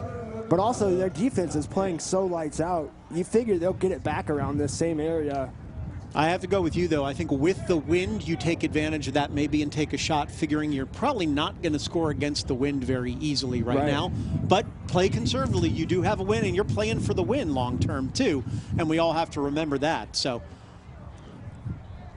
you want to mention him? He's your guy. I always let you do it. Come on back. Bad snap. Doesn't count. There you go. Good kick. He's going to pin him deep inside the corner here. We'll see how the special teams holds on. Going to get him inside the 20. Oh, no. And the big man, number 50, picked that up. I think it kind of bounced into his hands there. That ball caught him. That ball caught him. I think you're right. He didn't mean to pick it up, but trust me on that one. Hamid Brown from Ridgeland went, look what I found. Yeah. But he still made it, didn't fumble, did a good job, and now Lowcountry going to have the ball with a chance to try to make something happen on offense so far. The running game has been very little. Now the question is, what can you do passing-wise against the wind, or do you have to keep running the ball? Yeah, I mean, they can't just become one-dimensional passing it in this kind of weather, but also against this defense. They're going to have to, have a serviceable running game, I think. It's going to be tough with Akeem Lane and Noah Range there in the middle for the Coastal Empire. Here's a quick run right there. Big play. Number 42, our guy from Islands High. Now that we got his number right, we're in good shape over there. Sharon McGirt from Islands with another huge play. Mr. TFL, Sharon McGirt. Proving it one more time. Tackle for loss, dumping his guy, making sure takes it out. Jaden Jones nowhere to go on May River. And Jaden is no slouch himself, an excellent running back. So right now, McGirt is proving that he deserves to be here, and he's making a name for himself. And he's played inside, at the nose tackle position for the most part for Islands throughout his career. But, man, he's just as productive from the DN spot. He's inside again. And again, the defensive line doing their part. But huge play on the inside. I saw Micah Reese Stafford from Johnson in there along with a couple other guys. But once again, McGirt blew up his tackle to the inside and made it easier for everybody to get to that running back. Lowcountry can do nothing against D-line that right now is dominating. Yeah, I mean, everyone on the Coastal Empire defense is leaning forward on their toes. You know, they flat out don't respect the ability of the Lowcountry, or the inability, I should say, of them to push the ball downfield. I mean, look how many of them are within 5 yards of the line of scrimmage. Yeah, really interesting to see. They're pushing forward. The wind has got a big effect because Maxon Stratton right here with the ball, got a good arm, takes it up top, actually just overthrows his wide receiver just slightly. Good coverage on the edge, though, as well on that one to make sure from Jaden Hester, and they're going to have to punt again for the Lowcountry. You can see Van Hoestratten's arm, though, and exactly why so many coaches do like him. Yeah, I would like to see that kind of a play call earlier in the series, because maybe it opens up the run play up the middle. Instead of trying to run to open up the pass, maybe you pass to open up the run, even if it's not a completed pass. You know, at least it throws that into their mind. Yeah, because it proved the wind didn't have any effect on that ball. He was able to get it out there. So if you can get some separation because they're playing so tight, you're right. Jack Troutman from Buford back to punt. 2 men back, including Kayshawn Leggett. This one's just going to fall, though, and they're going to have the ball at about the 40-yard line. Great field position. We'll be able to see what Coastal Empire can do with it from here. But first, we're going to go ahead to break. You're watching the Blitz Border Bowl, 3-0. Georgia over South Carolina.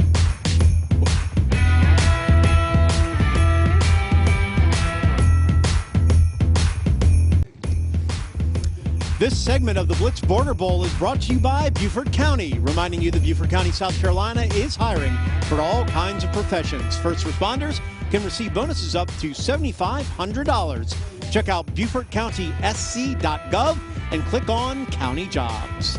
And welcome back here. Good field position for the Coastal Empire in the Blitz Border Bowl. They do lead 3-0 right now over the Lowcountry in a game that's really been dominated by both defenses. You'll see Troy Smith back out there in the, let's see, what is that, the slot. So maybe a little trickery here with 2 quarterbacks on the field. Or a straight handoff. Big thump on the inside right there. Anthony Phelan from Battery Creek. He's the other guy we've called more than anybody else on that defensive line. Big loss on Jordan Lovett. Nice play by the Coastal Empire, by Lowcountry defense. Yeah, Lovett's got to be a little bit frustrated. This guy that went over 1,000 yards, 11 tutties this year for Statesboro, but he really hasn't had a lot of room to run, but he hasn't gotten the ball in a lot of different places. It's sort of just been the same handoffs, but we'll be interested to see with the wind here. We've got some real speed on the outside. We've got Dowdy in this one. We've got Rayvon Grant out there. We've got Justin Martell from South Effingham. I'd like to see them take a shot if they can. It looks like they're going to try. Goldrick up top, looking for Rayvon Grant. His guy, Grant just misses it. Had a chance for a huge play. The 2 Richmond Hill guys trying to match up on that one. Good play on the outside, on the defensive side. Yeah, well on that. Looked like Lamar Knight in coverage. I thought, you know, I thought the decision was fine from Goldrick. The throw was pretty good. I mean, good coverage all the way around. You can see it was in the hands of Grant looking at the replay right there, and he was just missed. I mean, it's tough conditions to do it, but he did a nice throw. Goldrick really showed off a great arm and good decision making. I think the Coastal Empire staff was expecting, you know, a little bit more of a payoff from all those short routes turning into a deep route, but the Lowcountry didn't bite on it. Yeah, absolutely. I see Martell, Justin Martell from South Effingham down here on the right side. We haven't called his name yet. Goldrick drops back to pass again. He looks like he's going to have to run. He's going to run and get 9, about 6-7 yards. Good tackle on the play by the defense, number 13 on that one, who's Jaleo Hampton Williams, who we've called a few times as well. We're getting 4th and about 5, and I think Coastal Empire is going to go ahead and go for this. Quick slants seem to be in play, certainly, although they're packing that defense pretty tight.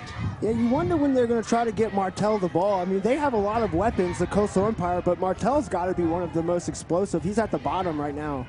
Yeah, we'll see what Goldrick can do. They got a snap. Now the question is, who moved? Did defense move first or did offense move first? Everyone's going to point in different directions. It just counts on where the referees point to.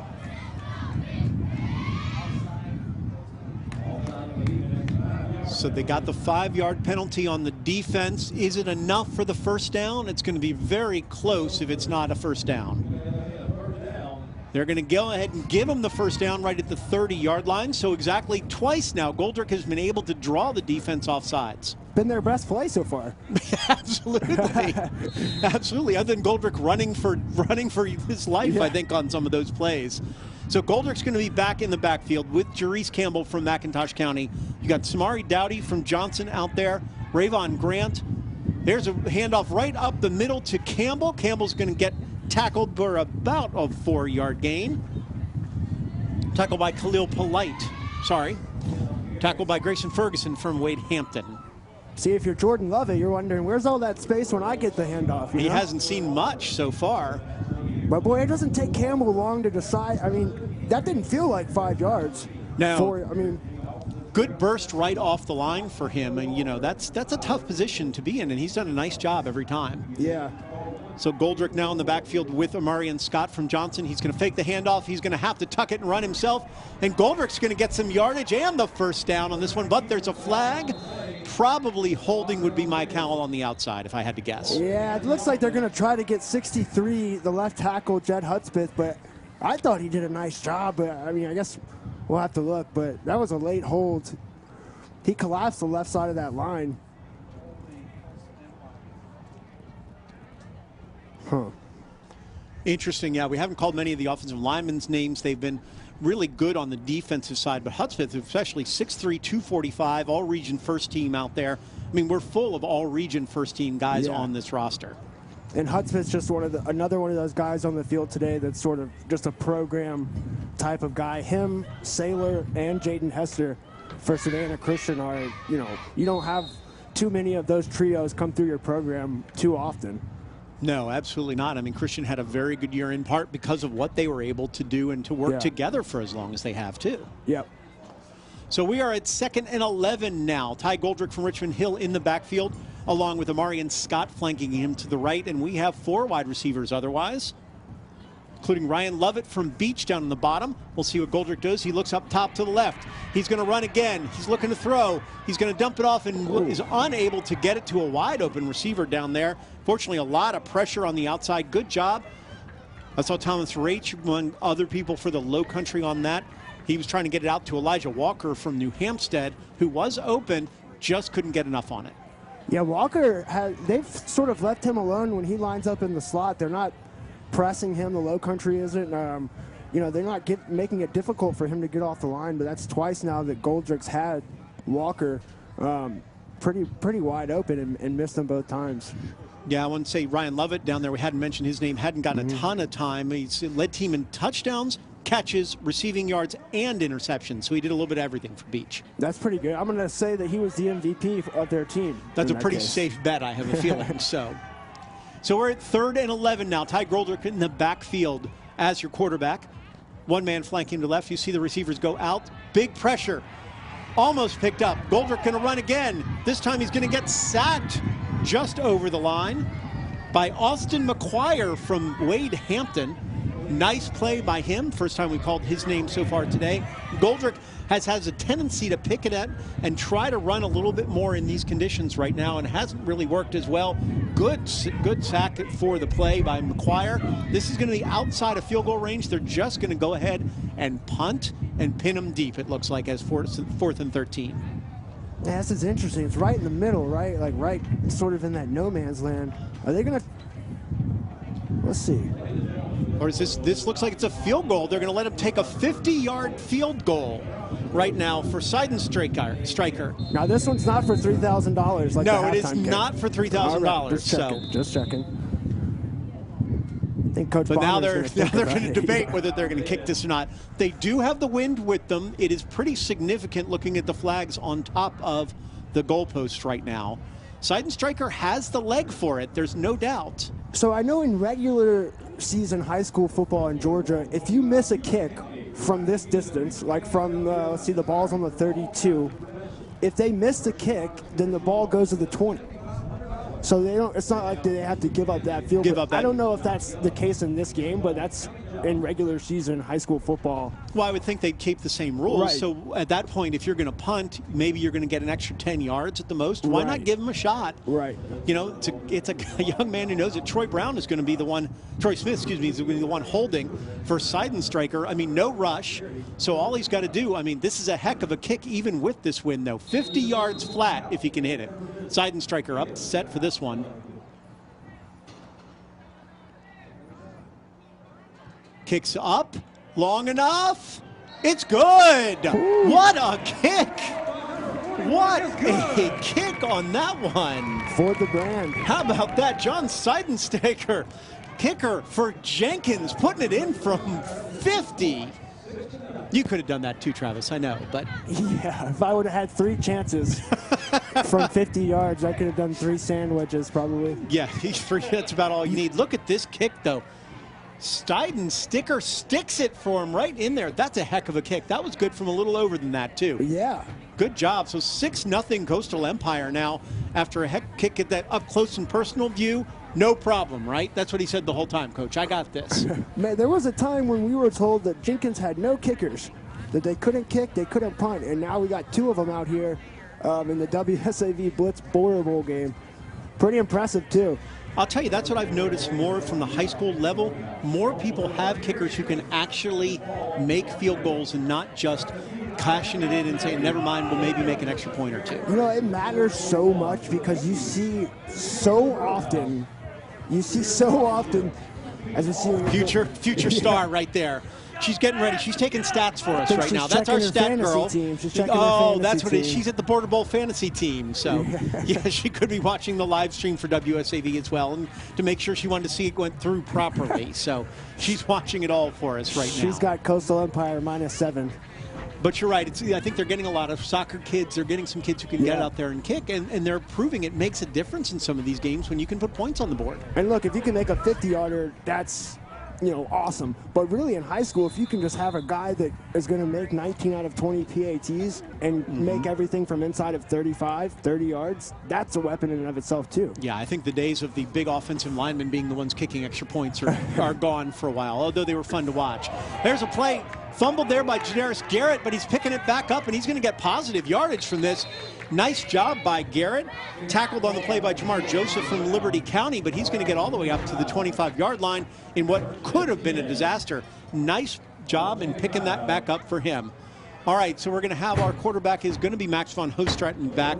By the way, he had 9 games through for 2,673 yards, 23 touchdowns, and also rushed for 298. So he's, he did this in a lot. It's an offense, an open offense from Bluffton that really tried to put 3 and 4 wide receivers out there. They went through 3 quarterbacks this year, or else they could have been dangerous.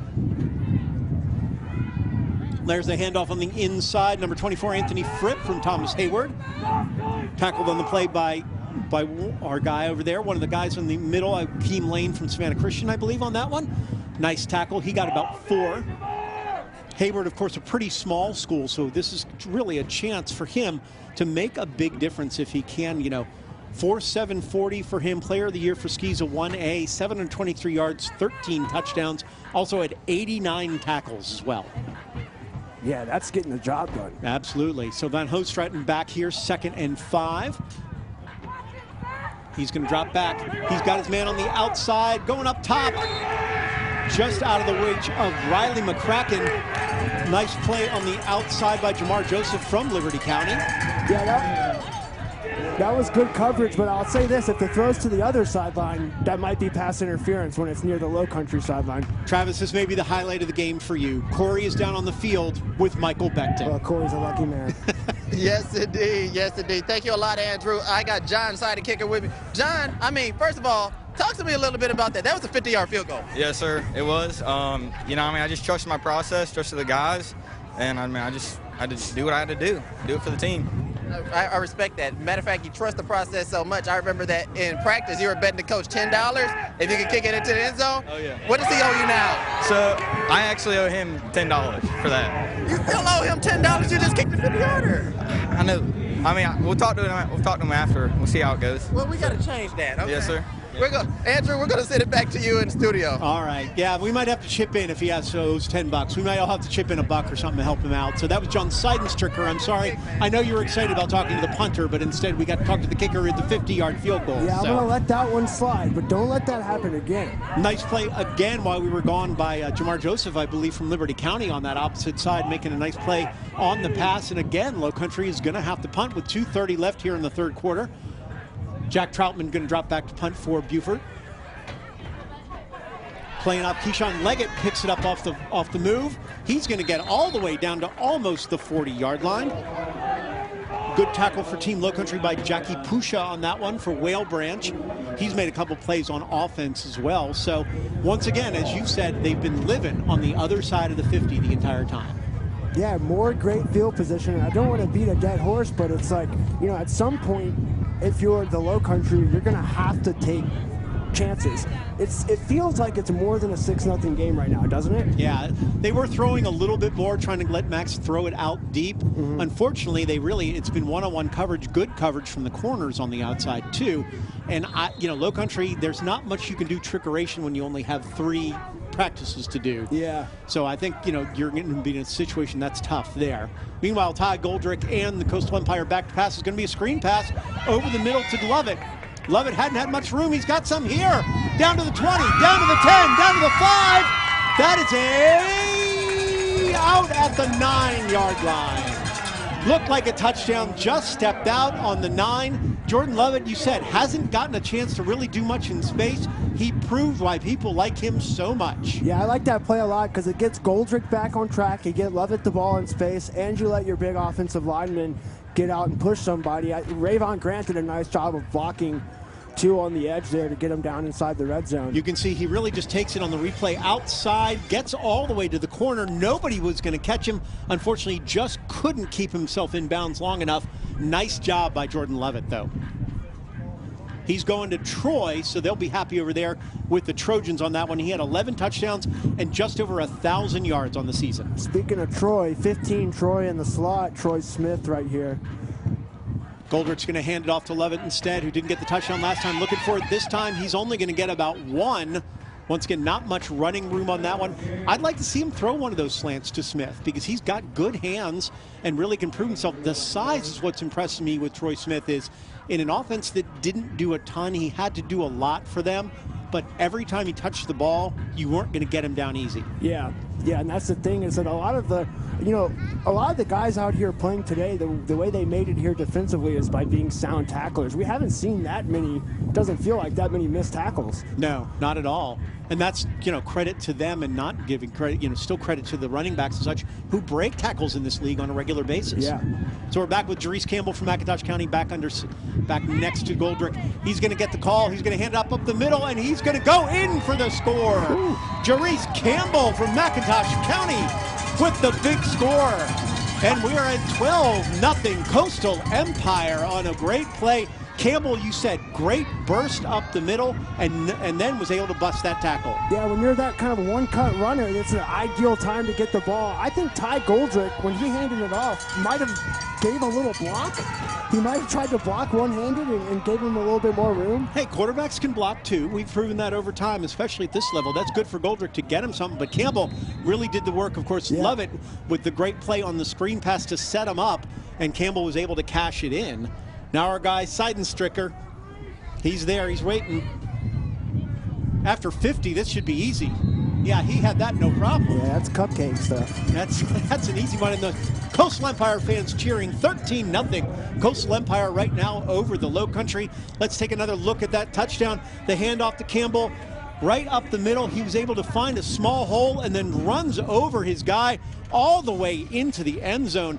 Campbell has impressed me a lot in this game. Yeah, me too, man. Yeah, like he looks really nice with the ball in his hand, and they've found like a little bit of a thunder and lightning thing with him and Lovett, and they're using Amarion Scott and Samari Gowdy more in the slot. I think Coach Bonner in this offense got some good things going now. Yeah, so far, and I mean, his defense has been stellar, so it's really been a situation of as long as they've had good field position, but finally cashed one in after having it multiple times inside the Lowcountry territory. So now 13-0. What can the Lowcountry do to sort of switch this up and at least get some momentum back going to the fourth quarter? Well, I think it's super critical on this play here to get some positive yards and get yourself out past the 30, 40, maybe even to midfield. But the last thing you want is to have the ball again on your own 25 and have to try to mount a 75-yard drive against this defense. Yeah, I mean, you've got Pusha back there. You got Solomon and Garrett for the Lowcountry. You're hoping one of them can maybe break something off and give them some field position, too. That looks like it's going to be Pusha is going to get that one up the middle. He's got a little bit of room. He's going to take it right there and then stop Saylor and a couple other guys right there, get him about the 22-yard line. So we'll see who comes out at quarterback for Lowcountry and exactly what they think they can do against a defense that right now is absolutely dominant.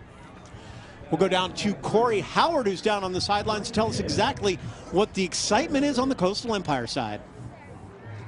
I just heard y'all talking about Jerice Campbell. I had to go get the man himself. You scored that touchdown. What do you see on that run? My boy Jordan got me up there to the goal line in the red zone. I already knew I was gonna be enough. Jordan, you was clearing the way? Left side sniffer. One thing, he just played through it, running through it. Something we learned from, for little kids is being physical. That's something out here we got to do. It's a part of football. I told you when we was at practice, that's what these pads and these helmets is for. You know what I'm saying? That's what they for. That's what they for. That's what they're for. I mean, how y'all feeling right now? Driver's seat 13-0. Feeling great. Feeling real great. You heard it here. Feeling great. Looking great. Things are great so far. Let's hope it stays that way for y'all.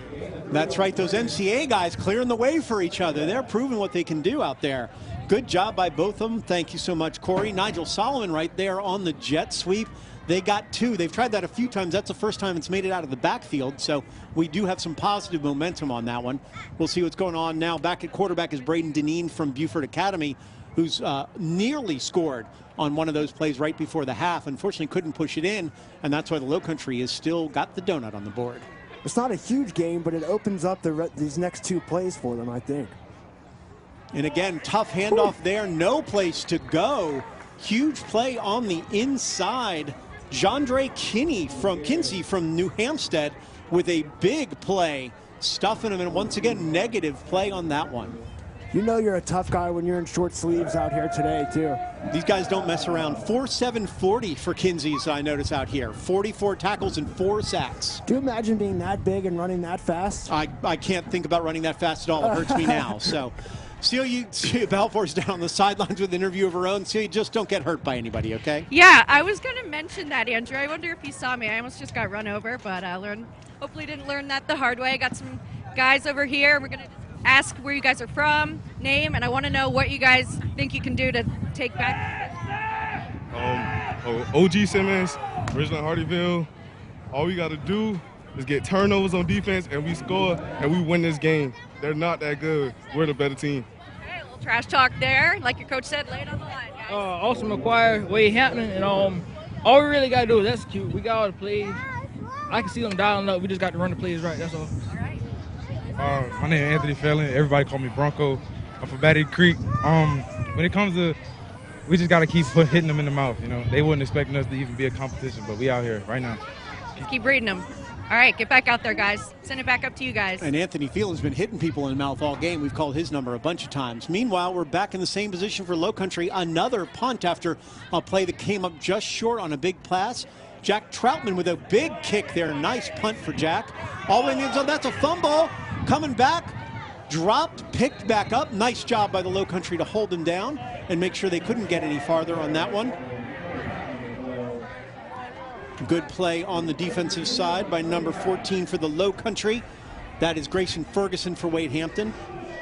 Once again, we've been calling a lot of these guys from the schools you wouldn't recognize. You're not hearing the Bufords and the Bluftons and some of those. Instead, you're hearing Wade Hampton, Colleton County, some of the smaller schools. Yeah, and just from having covered this game, in years past, that kind of thing tends to happen. I remember the inaugural Blitz Border Bowl. There was, I can't remember his name, but a guy from Memorial Day School ended up being the MVP of the game, I believe. And so, yeah, you wait all year. You wait 4 years of your high school career with people, sort of, turning a blind eye to your school. This is your chance to shine. Yeah, and I said Jaden Risher last year, who walked on at South Carolina after winning the MVP for this game last year, too. So, big throw up in the middle. Goldrick Scott, man, wide open. That's Samari Dowdy from Johnson. He's going to break a tackle. He's going to go 3, 2, 1 all the way in the end zone. Samari Dowdy from Johnson from Ty Goldrick, and it's a big touchdown for the Coastal Empire, who's opened up the offense and opened up a huge lead. Now everybody's celebrating. Let's grade this celebration. That was an A+. That was excellent. What a play here. Got behind the defense. Good throw by Goldrick, who showed a great arm. Wide open to Dowdy, but watch the move by Dowdy. 2 guys around him, able to sneak past and go all the rest of the way. Nobody's going to catch him there. Now the gritty? Is that what I saw? Did he do a little gritty here for everybody? Let's see. Oh, yeah. A little half gritty. I think it's a half gritty. We didn't go all the way gritty. 7.3. I mean, I'm not one to grade anybody's dancing, but so I'm not going to say much. But it was, you know what? He scored the touchdown. That counts more than the dance, so. Here's John Seidenstricker for the extra point. That is good, and we are 19-0 right now. Coastal Empire with a 20-0 now, sorry, after the extra point, with a dominant lead over the Lowcountry, who just can't put much together on offense right now. Now, I don't think we've ever had a shutout in the Blitz Border Bowl before. I think there was a 15-3 game somewhere along the line, but I don't think we've ever had a shutout before, so that's something to keep an eye on. So now we're going to have to learn something about Corey. We want to know about the touchdown, and we want to know about the dance from Samari Dowdy as well. Oh, never mind. Well, we had Corey. Corey's going to talk to Dowdy about the dancing and the touchdown here in a few minutes.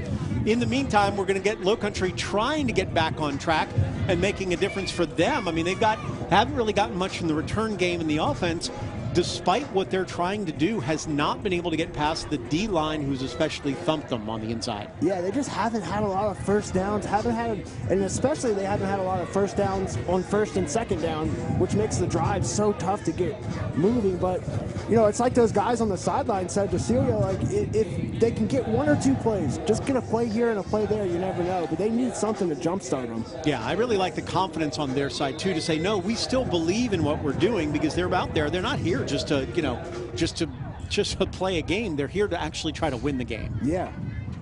Here's the kickoff outside. We're going to go right once again to Pashi. Excuse me, Jackie Pusha. I'm going to get that right eventually. Oh, big thump.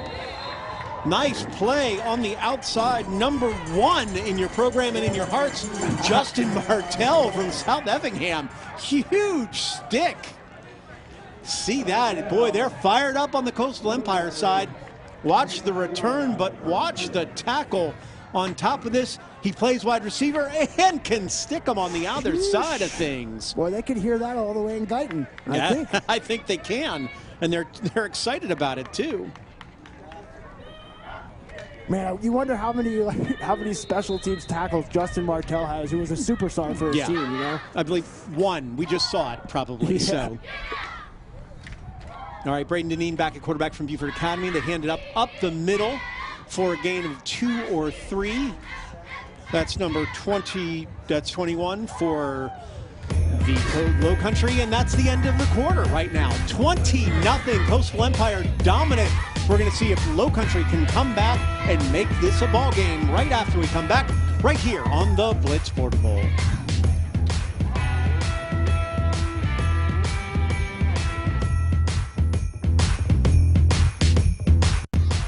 This segment of the Blitz Border Bowl is brought to you by Southern Motors Honda, family owned since 1929.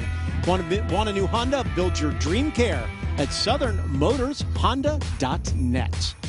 Welcome back to the Blitz Border Bowl. I'm Andrew Davis here with Travis Jordan as we continue on in what's becoming a really tough day for our Lowcountry fans who aren't able to see much on the offensive side from their team, but Coastal Empire doing a great job. Meanwhile, Lowcountry trying to get something together, just overthrown, just over the outstretched hands. Good throw by Braden Deneen, just a little high right now. Now we're down with Corey, who's going to talk about touchdowns and dancing both for you, Travis. The touchdown celebration, well, the dance is after the celebration. Got Ty Goldrick, got Dowdy right here. I mean, that last connection, I mean, what do y'all see? Man, I just saw the look that the defense gave us, and I knew that he was just going to be wide open, so I just sat back, waited on him to clear the safeties. Sure enough, he was wide open like I called it, and he did the rest. So you saw that before it even happened? Oh, yeah. What about you, Dowdy? Were you on the same page? Oh, yes, sir. When I seen the safety, had his butt bent towards me, I was like, what?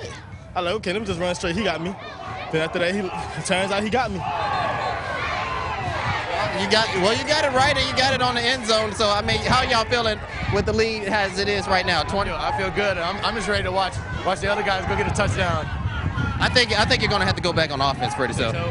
Maybe. One more time, get another touchdown. Yeah, I'm just ready to get this over with because this game not even getting fun no more. All right, the score's not even that good right now.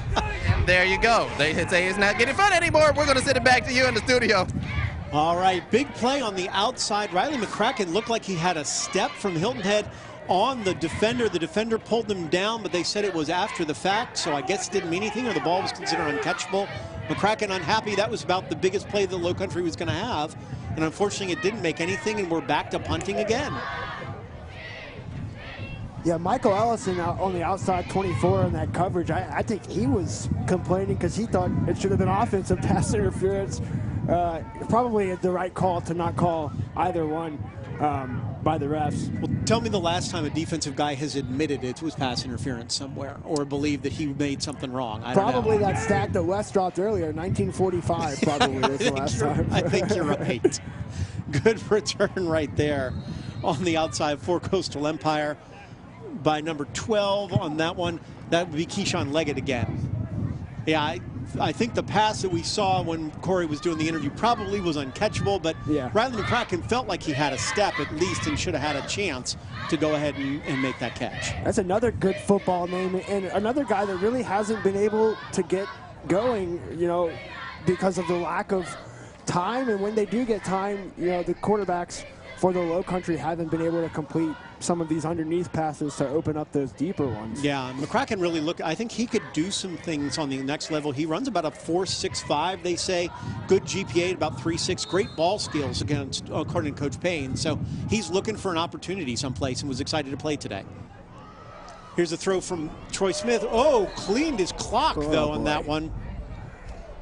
Troy Smith up top. Thomas Raish with a nice tackle there, breaking up the pass. The pass was on its way to Khalil Polite from Savannah High. We're going to go down to Celia Balfour, who's got another interview for us. Celia. Hey, Andrew. So I'm here with Riley McCracken, as you saw in that last play. He's out of Hilton Head. I was going to make him stand down to my level, but he won't do that. But it's okay. We're used to that. So Riley, or Chase, I'm so sorry. He's a twin brother. So Chase. It's Riley. It's Chase, Chase my brother. His twin brother. Yeah, twin brothers who's at USC, correct? Yeah. Okay, cool. Well, tell us about that last play. It's kind of hard because adjusting to the wind with the ball, you have to get used to the wind and the way it's going. So I don't know. I was just trying my best to get back inside, but got tripped up by the defender. Yep. Well, you sound a little winded. Let's get back out there and see if we can do that again and execute that. Celia's a Hilton girl with lots of history, so she knows Chase, she knows all the McCracken brothers, everybody else. So I know all the McCrackens. You there know, you she's go. been out there, so we appreciate it, Celia, and Riley too. So appreciate it so much. Nice play by Jordan Lovett there while we were gone. We saw Lovett try to cut it back. You said he hasn't really been able to get any running room. The only time the big play on the screen pass, which set up a touchdown. Yeah, he worked hard for that 0-yard gain. And then on the first down play, I thought Troy Smith just tried to aim it a little bit to Polite. Now Troy Smith looks like he's tucking and running on this, doesn't want to get it up. Walker. Instead, he's just going to go ahead and run it out of bounds for about 3 or 4 on this one, giving Smith a chance to go ahead and play a little quarterback. He's played wide receiver. He's done some defensive time too, doing a little bit of everything so far. And he almost looks like he's gotten bigger since the end of the football season. You know, he's a pretty good basketball player too. I know he's a good baseball player. So he's an athlete that I think could probably play somewhere on the next level, not quarterback like we said earlier. But yeah, it'll be interesting to see what he chooses too, depending on what he's got, or maybe some school who will allow him to play a couple and figure out what he wants to do. But he's a big guy, 6'3", 210. I could see him playing a lot of defense for somebody, or maybe that tight end wide receiver kind of thing. Yeah, he's a smart kid too. He gets it. I know his dad pretty well, and you can tell. Look at this punt. Jack Troutman can kick the ball. He's got a 50-yarder during one of our games that we did right here on WSAV as well too. So we know Jack's got the ball. Travis, talk to me a little bit about when it comes to recruiting for a minute, though. In Coastal Empire, we've got a lot of these guys here who are looking for opportunities so far. But more than that, we've got a lot of high-level kids who've gone this year. Yeah, and it's like we talked about at the top. There are probably 3 different types of players here. There are guys that are already signed and already committed to high-level schools. And then there's a lot of guys in our area, which I think is the most prominent group of players, are the kind of 2-star, 3-star fringe guys that have, lower-level Division I offers, Division II offers. And I think a lot of times, unfortunately, they don't get the kind of recruitment that you would get, out of Atlanta or something like that because of, the lack of success from the public schools down here. But, man, when you look on this field, you can see there's tons of players out here that can play. Yeah, I think we're going to see a lot of these kids come up in February for that second signing period right there as we draw play right up the middle for about one. But that second signing period now with the first one into the second, some kids wait until that February date because they want to get as many offers as they can, don't they? Yeah, and that's a good point. That's changed a lot because it used to just be that traditional first Wednesday in February that you could count on, and now schools are taking different strategies and guys are responding by using different strategies on their own. Well, our own Corey Howard's got his own strategy, which is talk to as many good Coastal Empire players as possible. Corey, who you got down there?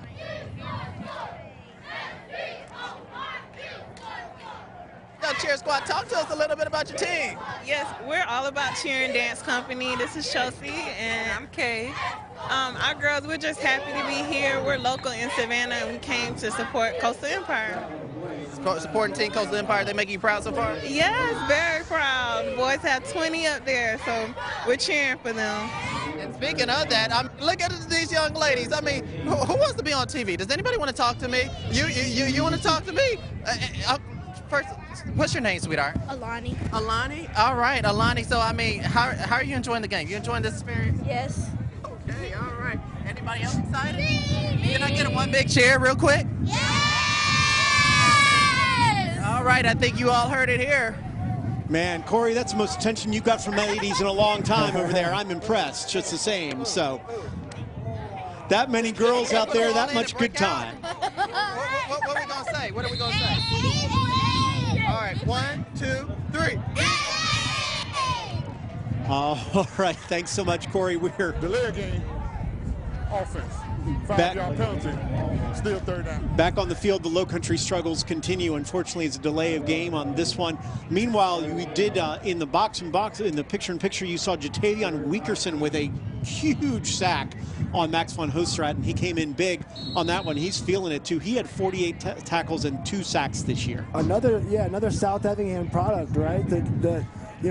Guys like that, they sort of pop off, play here or play there, but when they make a play, it.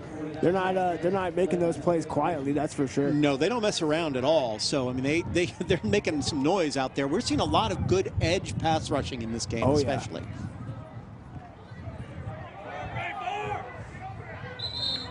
Riley McCracken was the intended receiver on that one. Good play on the outside by the corner.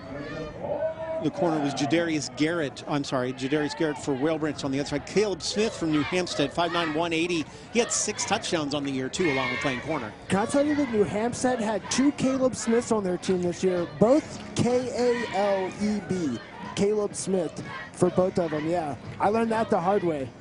On deadline, writing the wrong name. That's like when you get the Georgias and the Alabamas, people playing the same number on different sides, too. And you try to get confused on who's who, so... there's some teams out there with no Caleb Smiths, and New Hampstead's flaunting 2 of them. Found 2 of them on the same team, so. Well, Jack Troutman again from the Buford product. He's going to be tired today. He's had a lot of work so far. There's Kayshawn Leggett who pitches it back on the outside. Great play on the pitch back, and he's going to go for the score. I think we got away with the hold. I think might have on the outside. They didn't call it, so that's not going to happen. So that's a touchdown right there for James Somerset from Liberty County on the option play. Getting a little fancy on that one. Now there's a lot of talk. There's a lot of questions. What's going on here? Maybe. I think they saw that hold you were talking about. No, did I jinx him? I think you jinxed him. That's on me, guys. Receiving team number 1. From the spot of the 5. First down, Georgia. Yep, that's a hold on our guy Wickerson. We were just talking about what he did on defense. Unfortunately, Travis, you jinxed him. That should have been. It should have been hold on Travis. Let's see if we can see it here on the outside. Maybe it must have been much earlier on the other side. So Yeah, it was much earlier on the other side. Didn't catch it, but the referees did, so that will wipe the touchdown off the board, and we'll be back to the offensive side for the Coastal Empire. Travis, when it comes to February 1, are there any specific players in this game or otherwise that I think we need to keep an eye on when it comes to that date? I don't know if there's any big guys that are going to go to like a Power 5 type of school. I mean, we talked about Jordan Lovett going to Troy, and that's the kind of program, like that group of 5 level, that he could probably play at right away. Same for Elijah Lacey going to Georgia Southern. I do wonder about guys like Jed Hudspeth. Like if he could go D2 somewhere, I think he's good enough if he's big enough. He's at left tackle right now. Okay, Troy Smith under center. He's going to get the ball, and he's going to get swarmed under by the defense. Good play on that side on multiple levels by our guys. But, I look out here on this field, and I think, after, I watched Savannah State play football last year, and I wonder, Savannah State could use a dozen of these guys. Oh, absolutely. Next season, and I just wonder, I know a lot of them do have Savannah State offers, or at least several of them do. To me, it's like if you're Savannah State, you got to be offering nearly every one of these guys, right? Yep, good play by Anthony Phelan there and Thomas Raich. We called their names on both sides a couple different times here. Troy Smith under center. He's going to hand it off up the middle right there to Omarion Scott. In the meantime, we're going to go down to Celia Balfour on the sidelines with another interview for one of our people. Hey, Andrew. So I got Jakari Evans and Devin Broaders down here. They're both teammates in Battery Creek. And I just kind of wanted to talk about it because I was asking a few of these guys if they wanted to talk. They wouldn't really give me interviews because they're not really in the best mood. But a few minutes ago on the sideline, I heard some people saying, last game. So regardless of the scoreboard, it's your last game. So take us through some of those emotions. Well, it's our last game, so, just have fun and just be glad that you got another opportunity to play, one more high school ball game, just don't take it for granted. Yep, don't take it for granted. Yeah, I'm just glad, I get another opportunity to play football. Not everybody get a chance to come out here and play, so I'm just glad I'm out here. Speaking of that, do we have any idea if we're going to go on to play college ball? I'm not sure yet. I'm still thinking my career goals. Maybe though, I'm still kind of iffy, but yeah, I may or not. You never know. I plan on going to play college ball. I don't know where I'm going yet, but I plan. There we go. All right, well, thank you, guys. It's tough emotions when you think about your last football game for a lot of you guys together. Even if you're moving on to the next level, you're never going to be with these guys who you've been with for many of them since they were, 6, 7, 8 years old. Yeah, and football is different than basketball or baseball. You can't just get a group of guys together and go play football like you could basketball. It's a little different. Troy Smith on the carry here on 4th down, and he's going to get stopped. A good play by the Lowcountry defense, who's not given up this entire time. I give them credit. Instead of packing in, they're going to make sure they can do what they can. 6 minutes left here in the 4th quarter, 20-0. Coastal Empire Lowcountry. Now we want to see some Lowcountry action and see if they can get something going on in offense. Yeah, and I think the motivation here is easy, right? You don't want to be the first team to get shut out. No matter what, you never want to be shut out. Yeah, and if you're the Coastal Empire, you obviously want that. We're the first to ever produce a shutout in the Blitz Border Bowl, and whoever wins this game has the 3-2 series lead. And bragging rights for a year, which is important. These guys talked about it. They want to beat each other. They may be from opposite sides of the river, but it means something because they're playing each other more and more now, too. Yeah. So Lowcountry back. Max Van Hostratton is your quarterback. He's going to hand it off, and nothing doing there. Once again, our man from the islands over there taking care of business. Sharon McGirt, man, right in the middle of it. He's just been disrespectfully good all game, too. I don't know what else they could do besides chip him or, try something to keep him out the backfield, but he's been excellent. I don't know if I have the vote or a vote or why do, but Sharon McGirt is my defensive player of the game by far in this one. He's shown up every step. You do have a vote. Good. Okay, yes. I appreciate that. I appreciate somebody giving me the credit, so that's good. Yeah. So McGirt's been all over the field so far. You talked about Savannah State. I think Georgia Southern has to look at some of these guys because with some weight training and some of the speed, these New Hampstead guys we've been talking about, and especially, look at what McGirt's doing in a position that he's not used to, that either you get him more speed, more time or more weight, or a little bit less. There's Van Hostratton on the outside, overthrows his man, intended for Jadarius Garrett from Whale Branch. See Coach Bonner taking it easy down there on the sidelines with his defensive coordinator from Johnson, Gene Clemens. You can do that when you're up 20-0 in the fourth. Yeah, back to the Georgia Southern thing. I think that now that they're out of that option offense, in the next 18 to 24 months, you'll see more of the guys from this area going, or at least getting offers to go there. I've seen such significant improvement in the quality of play in the last 5 to 8 years, and it's noticing because more and more Power 5 people are coming here and coming out of here to the big programs. See, because I was thinking the same thing too, but I never know if that's just like my opinion or the way I look at it. But yeah, it's interesting you say that because you're not the only one that thinks that. I mean, it seems like the last 8 years have been great.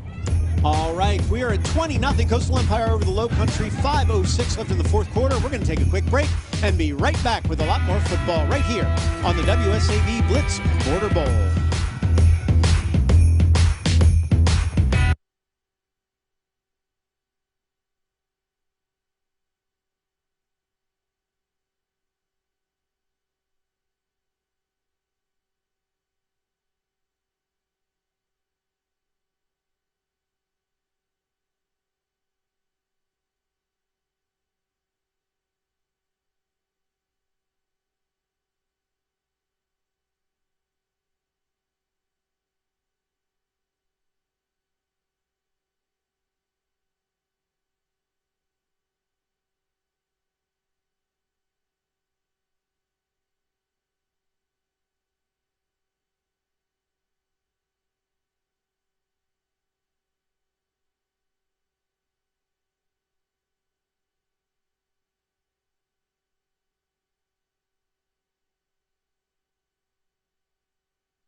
This segment of the Blitz Border Bowl is brought to you by the Mike Hostelow Law Firm. Over the past 30 years, the Mike Hostelow Law Firm has represented injured victims in their time of need.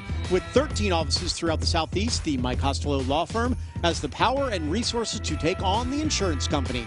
If you've been injured, call 844-GET-MIKE. Meanwhile, another sack by the Coastal Empire. Again, right in on the quarterback immediately. Tough day for them. Lake Linton from McIntosh County Academy said, we're going to come, if we're going to drive here, we're going to make sure we play and play well. Yeah, they made it work there a while, and I don't know how legal that is in this game, but there was like definite stunting happening on that defensive line, and I think it confused the Lowcountry front. Yeah, I think it's interesting on how the rules work out and how you dance around them a little bit too, which happens on that one. Huge play by Lake Linton and some of the other guys, so we'll see as it goes. Unfortunately, Lowcountry is not adjusted as well as Coastal Empire have on that. Coastal Empire also with a lot of good athletes that are really showing their skills. Really, both sides have done a nice job, even despite the fact that Lowcountry can't put anything together. Jack Troutman again with another big punt. His average has been 40+ probably. Picked up on the outside. Right there, Darian Perry again. Perry's going to take it. I'm sorry, that's not Perry. Perry's on the other side. Nice tackle. Jack Troutman with the tackle as well. Jack Troutman's our guy here. James Somerset, I'm sorry. James switched numbers on me earlier. James Somerset with the great return. But how about Jack Troutman? Hey, that was a huge tackle because that was going to the house. I think that was gone unless there was a flag coming late. But, you know, still just the story of the game, I think, Andrew, has just been the field position for the Coastal Empire and the inability of the Lowcountry to move the chains. Boy, Somerset really showed his speed on that to get around the outside after really not, probably just should have let that punt go. Nice job by Somerset to make it all the way, and then Troutman was able to bring him down, or else he's going to the end zone. Yeah, that's kind of the no, yes play. Don't touch it until you do. Absolutely. So we'll see exactly what goes on here. Goldrick back at quarterback again under a severe amount of pressure, and finally almost brought down, then finally taken down on this one. Anthony Thielen from Battery Creek has shown up in a big way for the Lowcountry so far, even in a tough day for them. He has a crazy high motor. I don't know if this is how he's played the whole season. I'm sure you could speak to that, but from what I've seen today, his motor is off the charts. It's bigger than I thought because he's really shown out a lot on the pass rushing side when I think he's been more on the inside with so much because he's such a big guy at that school. And Battery Creek is trying to put a better program together every day, and that's what, you know, Coach Ash is doing out here with his guys too. Yeah, this is a big deal for Coach Ash and Coach Bonner, too, to get this privilege of coaching this game. Well, Johnson, what, best season in more than a decade now this year, too, even at 5-5, and to get there, it's important. Goldrick up top, almost picked off right there on the outside by Thomas Raich, intended over there for Khalil Polite. I think Polite might lead the game in targets, so he just hasn't, you know, some of it has been, you know, his own doing, but hasn't been able to haul one in yet. They're trying, though. Yeah. Offensively, it's an interesting choice when you're looking at MVP as we get down to 2:51 here left in the fourth quarter. Goldrick played significant role. He's run a lot. He does have the touchdown pass so far. Obviously, though, let's not set back and not think about the fact that Jerice Campbell's had a very good game as well for McIntosh County. Yeah, I guess if we're doing the MVP thing, you would think, like, okay, if we remove this guy from the game, what's the result? And I think without, as Campbell gets another carry here. A big run for about 10 plus on over 11. That's going to be a first down. Campbell's done a nice job. His stats probably won't show it other than the touchdown, but I've been the most impressed with Campbell of the offensive players we've seen. Yeah, me too. Okay, now this is what I wanted to see. Some big guys coming into spots that they're not used to. We got Akeem Lane coming in, the nose tackle, I think, coming to play offensive line. There you go. Switch it up a little bit. 2:21 here left, so it looks like we've got a Coastal Empire win. It's just a question of they can push one more across the goal line on this. See what exactly is happening here with Ty Goldrick from Richmond Hill, with Jerice Campbell in the background from McIntosh County Academy, and 4 wide receivers on the outside. Goldrick drop backs to pass. He's looking for his guys going deep, ending for Polite again, almost picked off. Some incidental contact on the outside. Nice job by Lamar Knight for Beaufort to stop that play from happening. Man, when you throw into this direction, it is, I don't know if it shows up on the screen the way that we can see it, but the ball literally just stops. It just going hangs back into this wind. It's pretty crazy. Because one of the guys was looking on the outside when they threw deep, and he's like, you should have gotten it up more. And I think it went, I gave it everything I had to get it as far as it went. So. All right, so Goldrick back under center one more time here with Amarian Scott from Johnson and 4 wide receivers on the outside. He hands off to Scott, who's going to get nothing on that one. Good play on the inside by number 55 for the team Lowcountry, which is Austin McQuire from Wade Hampton. We heard from him earlier, so let's see how you got a chance to talk to him. You have a player who's down right now. That's Grayson Ferguson from Wade Hampton, who's played very well all game as well. I'm going to knock on wood, but I think we've avoided the injury bug here today. It's like what you like to hear. Minute 30 left in this game right now. Coastal Empire with the ball. 3rd and 9 right there at their own 32. Excuse me, at the Lowcountry 32. They're going to make Ferguson go off the field here after getting stopped for the penalty. Jaquan Singleton over there from Groves, I don't know if he's been targeted all game. He's been out there a bunch, though, trying to do his part, along with everybody, everybody on the field so far. We haven't seen a lot also from Justin Martell, who made that big hit on defense, but offensively he hasn't been able to get in the rhythm. Giving it to the big man. Now I want to see Jaden Boone, the big offensive lineman from Johnson. That's who I wanted to see him. The ball.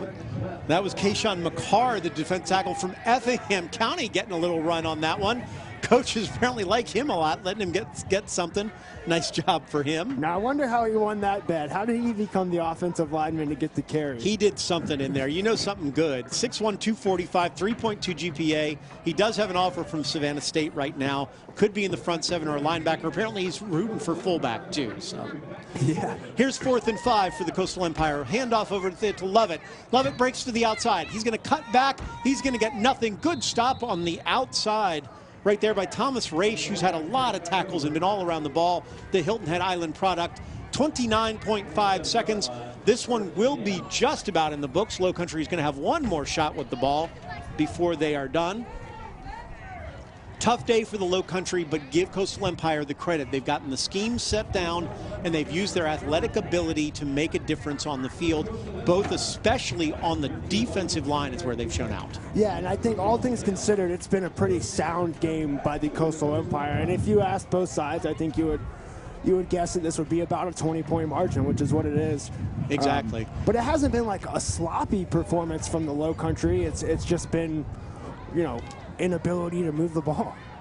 Yeah, and once again, you know, give the players credit for playing so hard, so long in a tough situation. But also, we got a lot of fans who came out today to help out the Ronald McDonald House and to cheer on their favorite player on the field. So good for them for being here too.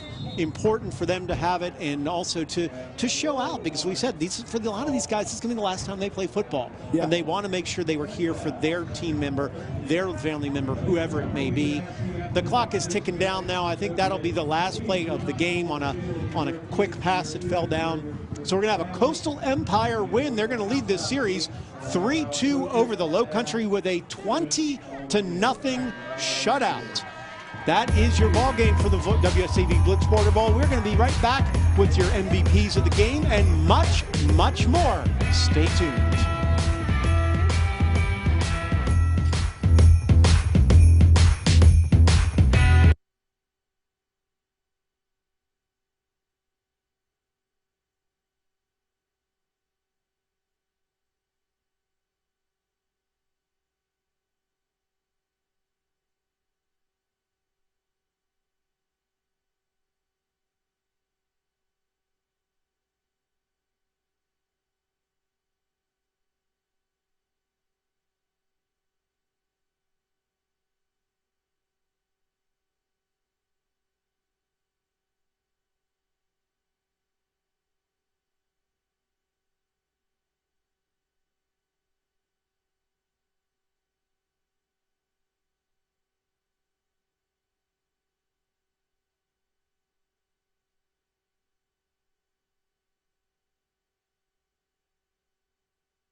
Welcome back to the Blitz Border Bowl post-game show. Right here, I'm Andrew Davis. A big win for the Coastal Empire, 20-0 over the Lowcountry. A dominant defensive show, especially for the Coastal Empire, but you can't win without some points, and that comes to our play of the game, and it was the big play for the Coastal Empire on this one, as they can drive home the point that they now lead the Blitz Border Bowl series and have the bragging rights.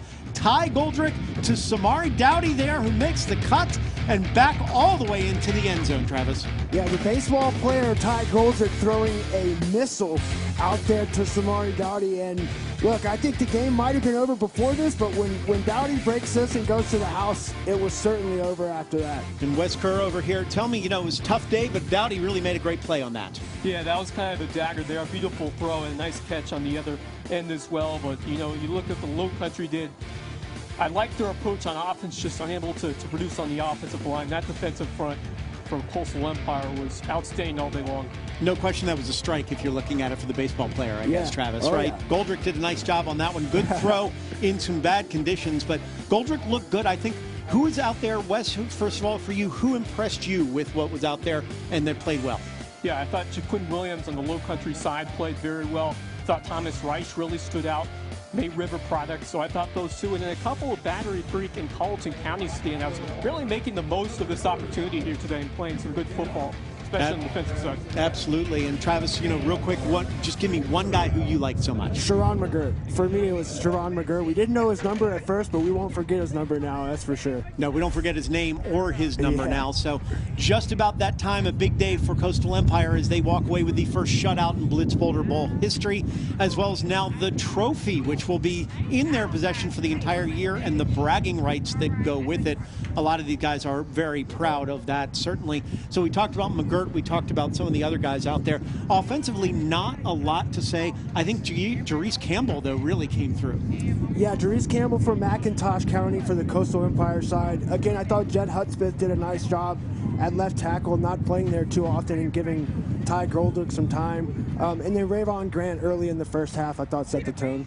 Absolutely. I like some of the small school guys from the Lowcountry, too, on defense who played very well and very hard the entire time. Yeah, I mean, I think that was the goal. It didn't go well initially for really both sides of the ball, although the defense did make a couple stops, but, just a great effort there. Just dig in for the entire game and find ways to, keep your team in it, but the Coastal Empire definitely the more talented team all the way through. And that's why they're going to get the trophy on this one. We're going to head down to the field for the trophy presentation right now. All right. And thank you a lot. Thank you all a lot. We have a lot of things going on right now. We got players coming off the field. I mean, they just presented the MVP trophy. It was the good Coastal Empire kicker. So, I mean, we have a lot of good things that are happening. Celia, first of all, talk to me a little bit about, did this game live up to everything that you thought it would be? First time on the sideline. I would say the first half was a little bit more exciting. We were kind of waiting in the second half for, the Lowcountry to make a comeback. They kind of slipped, couldn't get that done. But it was still a great game, low-scoring game in the first half, which is what you like to see. So I think it's always having fun, too. It is. That's true. And it's going to depend on which sideline you were on. I mean, these guys over here in red were very It seemed like you were having a little bit more fun than I was in the second half. But you know what? Like I was saying to some of these guys, this is the last game of football that some of them might play. So we all have to think about that team. And matter of fact, let's go ahead and do the trophy presentation right now. So I got our general manager, David Hart, with us right now, and he's fixing to do the trophy presentation. David, let's do it. Okay, we want to congratulate Coastal Empire. Billy, thank you for everything. Appreciate the partnership with Ronald McDonald House. We also want to thank our partners at Connect Savannah, all the sponsors of the game today. We had a great game. Defensive in the first half, but then Coastal Empire kind of flexed its muscle in the second half, but both teams played hard. Great coaching staffs, great young men having out there just preach everybody. So, Coach Bonner. I think we need to see some of those backflips again. Can we do that before we get the trophy?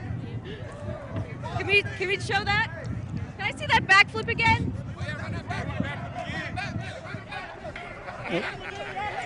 Here we go.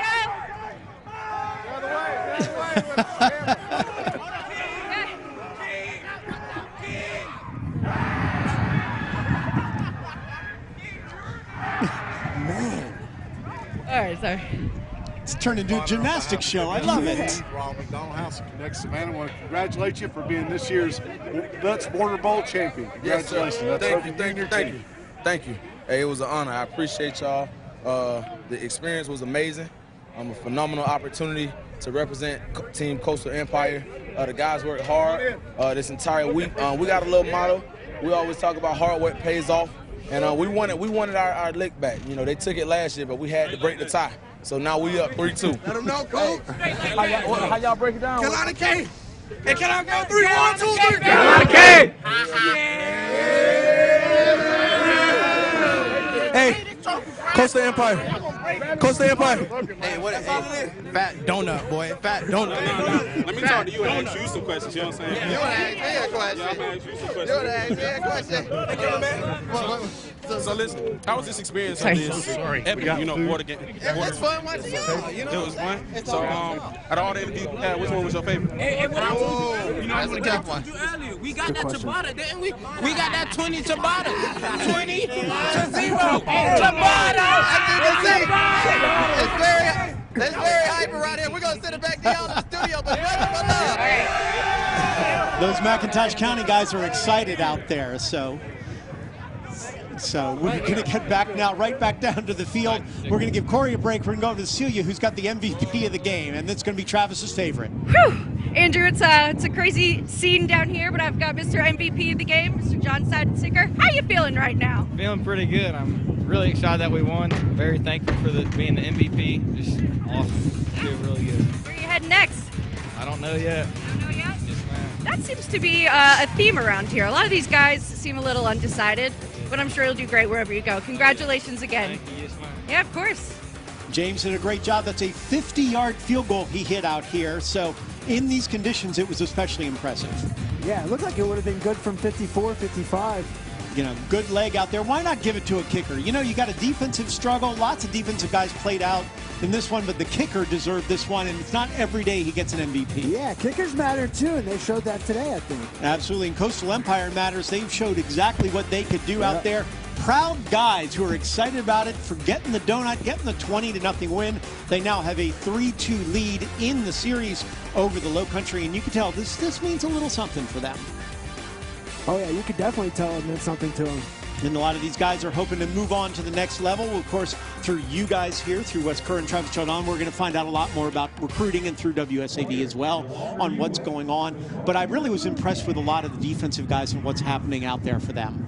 Yeah, just more edge rushers than what we're used to seeing, and it seems like they've come around more the last 5 or 6 years. The Savannah area is starting to produce a lot of these guys. Yeah, and as we go over to the highlights, I think the defensive show is going to be there. Exactly what they did defensively. West Lowcountry could get nothing against that Coastal Empire defense. Yeah, I mentioned Jaden Jones at the outset and what he could do, but he was stymied. The presentation was created initially, and it really just continued from there for Coastal Empire's defense. Jones and that Lowcountry offense just couldn't get much going in the ground game. They tried to throw it, made a couple big plays early, but they kind of steamed out in the second half and just couldn't find their footing. Either Von Hohenstraten or Braden Deneen, and just give a lot of credit to really all three levels of that Coastal Empire defense. Good play there by Rayvon Grant, who really not much offensively at all in the whole first half. He was the big star on a couple big catches, set up a short field goal after the Lowcountry defense stiffened from there. I think Grant and Goldrick obviously showed that they had a rapport from their Richmond Hill days, too. Yeah, I agree with you, too. And I think, maybe Keyshawn Leggett's interception, we forget about that and how important that was right here. I think his ability on the punt returns, too, with Somerset was a big deal.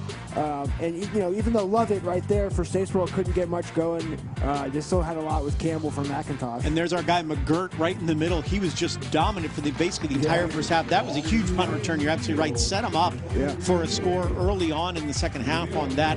And Goldrick was able to do some damage with Lovett. There it was picked off, however, though. Darian Perry. And this is the way he was able to pull him down. When you look at how big a play that was to prevent Darian Perry from getting in the end zone, and we've got to mention earlier, but man, talk about a guy who said he was going to do big things, and he backed it up with that big interception. Fortunately, Lowcountry was just unable to punch in. I think when you look at the whole momentum's shifting back to Coastal Empire, you just got to figure how big that sequence was. Could have been 7-3 or 3-3 at least at that point, and they weren't able to do it after a bad snap, and Deneen came through. Jordan Lovett had a good day in many ways on the ground, really couldn't put a lot together. They threw it deep a lot. This was almost in Rayvon Grant's hands, right there, right at the edge. Could have been a huge play. Coastal Empire really offensively never got a full rhythm. But, Grant wanted that one if he could. Boy, Grant's going to be mad at us for showing that one. I know. He's going to want to. Well, we showed his 2 catches first, at least. That's true. And Goldrick had to do more running than anything else because so many guys were on top of him on a regular basis. This is that 50-yard field goal, which in these conditions was especially impressive. A lot of coaches wouldn't have gone for it. Good for them, for Seidensticker to do it. Here's that screen pass, which set up a touchdown. Jordan Lovett, nice burst to the outside and almost scored all by himself. Gotta love it. There you go. See, look at that. Look at that. That's going to lead to Jerice Campbell right up the middle, breaking tackles and going in the end zone. He was maybe most impressive player. Yeah, he stood out for me a lot for a guy that I haven't seen before. He's the kind of guy that's impressive right when you see him. And like we said, a one-cut runner. And then here's this little skirt, little play from Scott again. which was really the game changer. Yep. Samari Dowdy from Kai Goldrick really pretty much ended this one. But great job by Goldrick in a wide open Dowdy. Dowdy finished it off, and so did the Coastal Empire. 20-0. They take out the Lowcountry. First ever shutout in the Blitz Border Bowl. 3-2 lead for them.